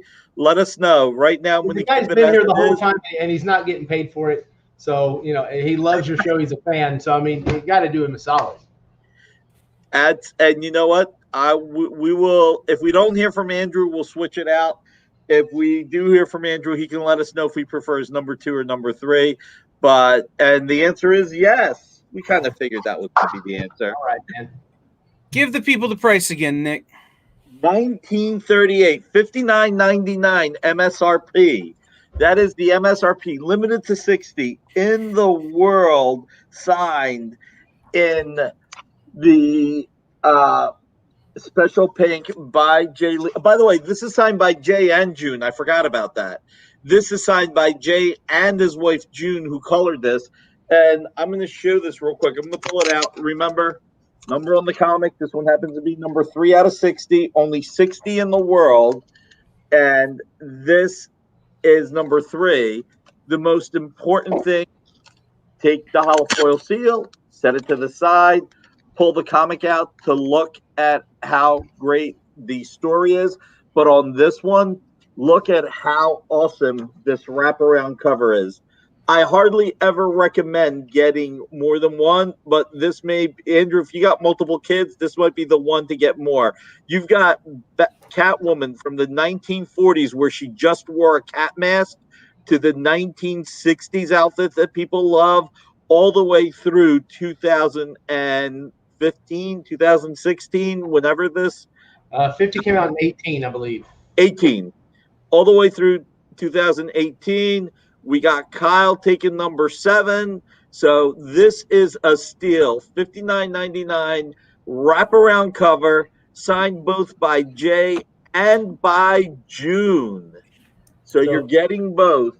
Jay Lee's $15 a signature. I'll tell you that. How much? $15 a signature.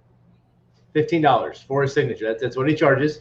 That per his rep, and that, I mean, but $4 for the book, which I imagine was a little bit more than $4. Well, since it's a DF exclusive cover, it was. You know how that works. So, guys, I mean, it's a win-win for anybody that gets that. It really is. You can go buy the book from somebody on eBay if you can find one, and you can send it to Jay Lee and get it signed, but you're going to pay way more, and you're not going to get a COA like that. Which odd thing, this working with Art Germ has actually opened up a lot of doors. Where I actually just designed Jay Lee's COA. Nice. So that was kind of fun. I just did it because I like the guy, I like his art, didn't ask for anything. Plus, it's cool to say I designed Jay Lee COA. So that's awesome. Jerry wants number 4. All right, you got it, Jerry. Wow. I should have kept one. I think I get to keep one. I think this is our top seller tonight. I'm glad I brought it in at 1938. You know what? Here's the thing. Corey's right. We're not making money on this, and that's okay. We're here to have fun. We're here to build the channel. We're here to give the audience a great time. Because it's not all about money. That's one of the things. It's when you love what you do and you're very passionate about it, people will find a way to pay you for it. That's just that's fact. At least in my experience, that's the only way I can explain what I'm doing, what I'm doing. This stuff here, guys, the way business works, Nick's probably profited a little bit from the books that he sold, and he's probably just, I don't mean to put words in your mouth, but sometimes you just, guys, I'm happy you're here. Take this. You've always been good to me, so I expect it with the fans as well, tenfold.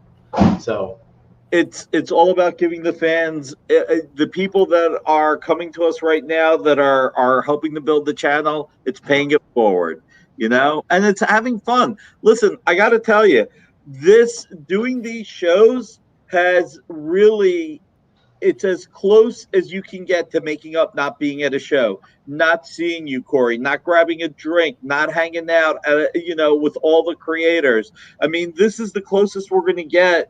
Thank God we're not in 1917 Spanish flu, right? We would all just be stuck inside for 3 years, really going crazy. But, maybe the internet was a mistake, but it worked out now. But this is a lot of fun. You get to see cool things like creators draw, and then there's negatives like you got to listen to me talk. So, there's that kind of stuff, but give and take with everything. But exactly. And this is a lot of fun. I'm glad you came on finally. I'm glad you were able to fit it in your schedule, man. Dude, I love getting on and being live. Like, I haven't been able to do it so much lately because of everything that we're doing. There's a lot of stuff we're working on at Art Germ Collectibles. We are going to be doing a special live jam session with Art Germ Collectibles coming up very soon. I can't give dates yet, but I will have the entire team around one table drawing for like 3-4 hours. Nice. Can't tell much about it, but it's going to happen, and that is my favorite thing to do. I love just sitting there and talking with Stan, watching him draw. It's not something that I get to do very often because of the 12-hour difference from America to Singapore. Right. But, I did finally, and I've known the guy for years and, been in business with him for a few more. This is the first time about a month ago, I actually got to watch him draw a cover. Like, sit there and just work on a cover in front of me. Well, not in front of me, half the world away from me. But, it was just seeing the process and seeing the way his mind works while he's doing the covers is, something special in itself. He's a great guy. He's a great artist, and he has a lot of great people in the studio. And the fact that he pays it forward too by teaching and doing everything he does, that's what makes this industry so great, that we all care about each other and we all work to move everything forward. You and I have talked about this, man. The world is full of enough negativity. It's even in the comics industry, people, you and I have talked, social media can be anti-social media at times, and It's like we just want to have fun, like you said on your platform. Don't be a dick, you know. Don't do it. Just come here, have fun, you know. And you and I are in some groups. Like I was in. Not we got to go because it's like time for Taji. We're like out of time, so I was like, "Well, it's don't be a dick," but I kind of have to be. We're out of time. But what I will say this, and this is something I think I can safely say, Corey won't be a stranger either here on our show or on any of the other shows here on the Experience. You know, he's a great guy and we love working with him. Yeah. So, you know, it's whether he just comes on to hang out or, you know, God willing, we get to do some business, you know, one way or the other. Corey will be around. If I will never say no to anything until I do. So I mean, I'm wide open to everything anybody has to do. So I love comics and I love participating in everything in the industry. So all right. Thank you, everybody. Thank you, Corey, Kyle. Thank you, Andrew, Sean, everyone. You guys are all awesome. And tomorrow night we've got Fat Jacks at 6. We've got our friend Aaron at 8. And then we have another incredible week coming from you because we are going to bring you the experience. Thank you all. And go to our Twitch channel and watch Taji Beats. It's a lot of fun. All right, I will do the job now. Remember, guys, tomorrow, 10 to 6, we have Black Comics Universe presented by Peep Game Comics here on The Experience from 10 to 6. We have head over to our Facebook or our website, comicshoppingexperience.com. Sign up for the mailing list. Sign up to be on the game show. Tune in tomorrow night for Fat Jacks and a comic shop, a comic show from a comic shop.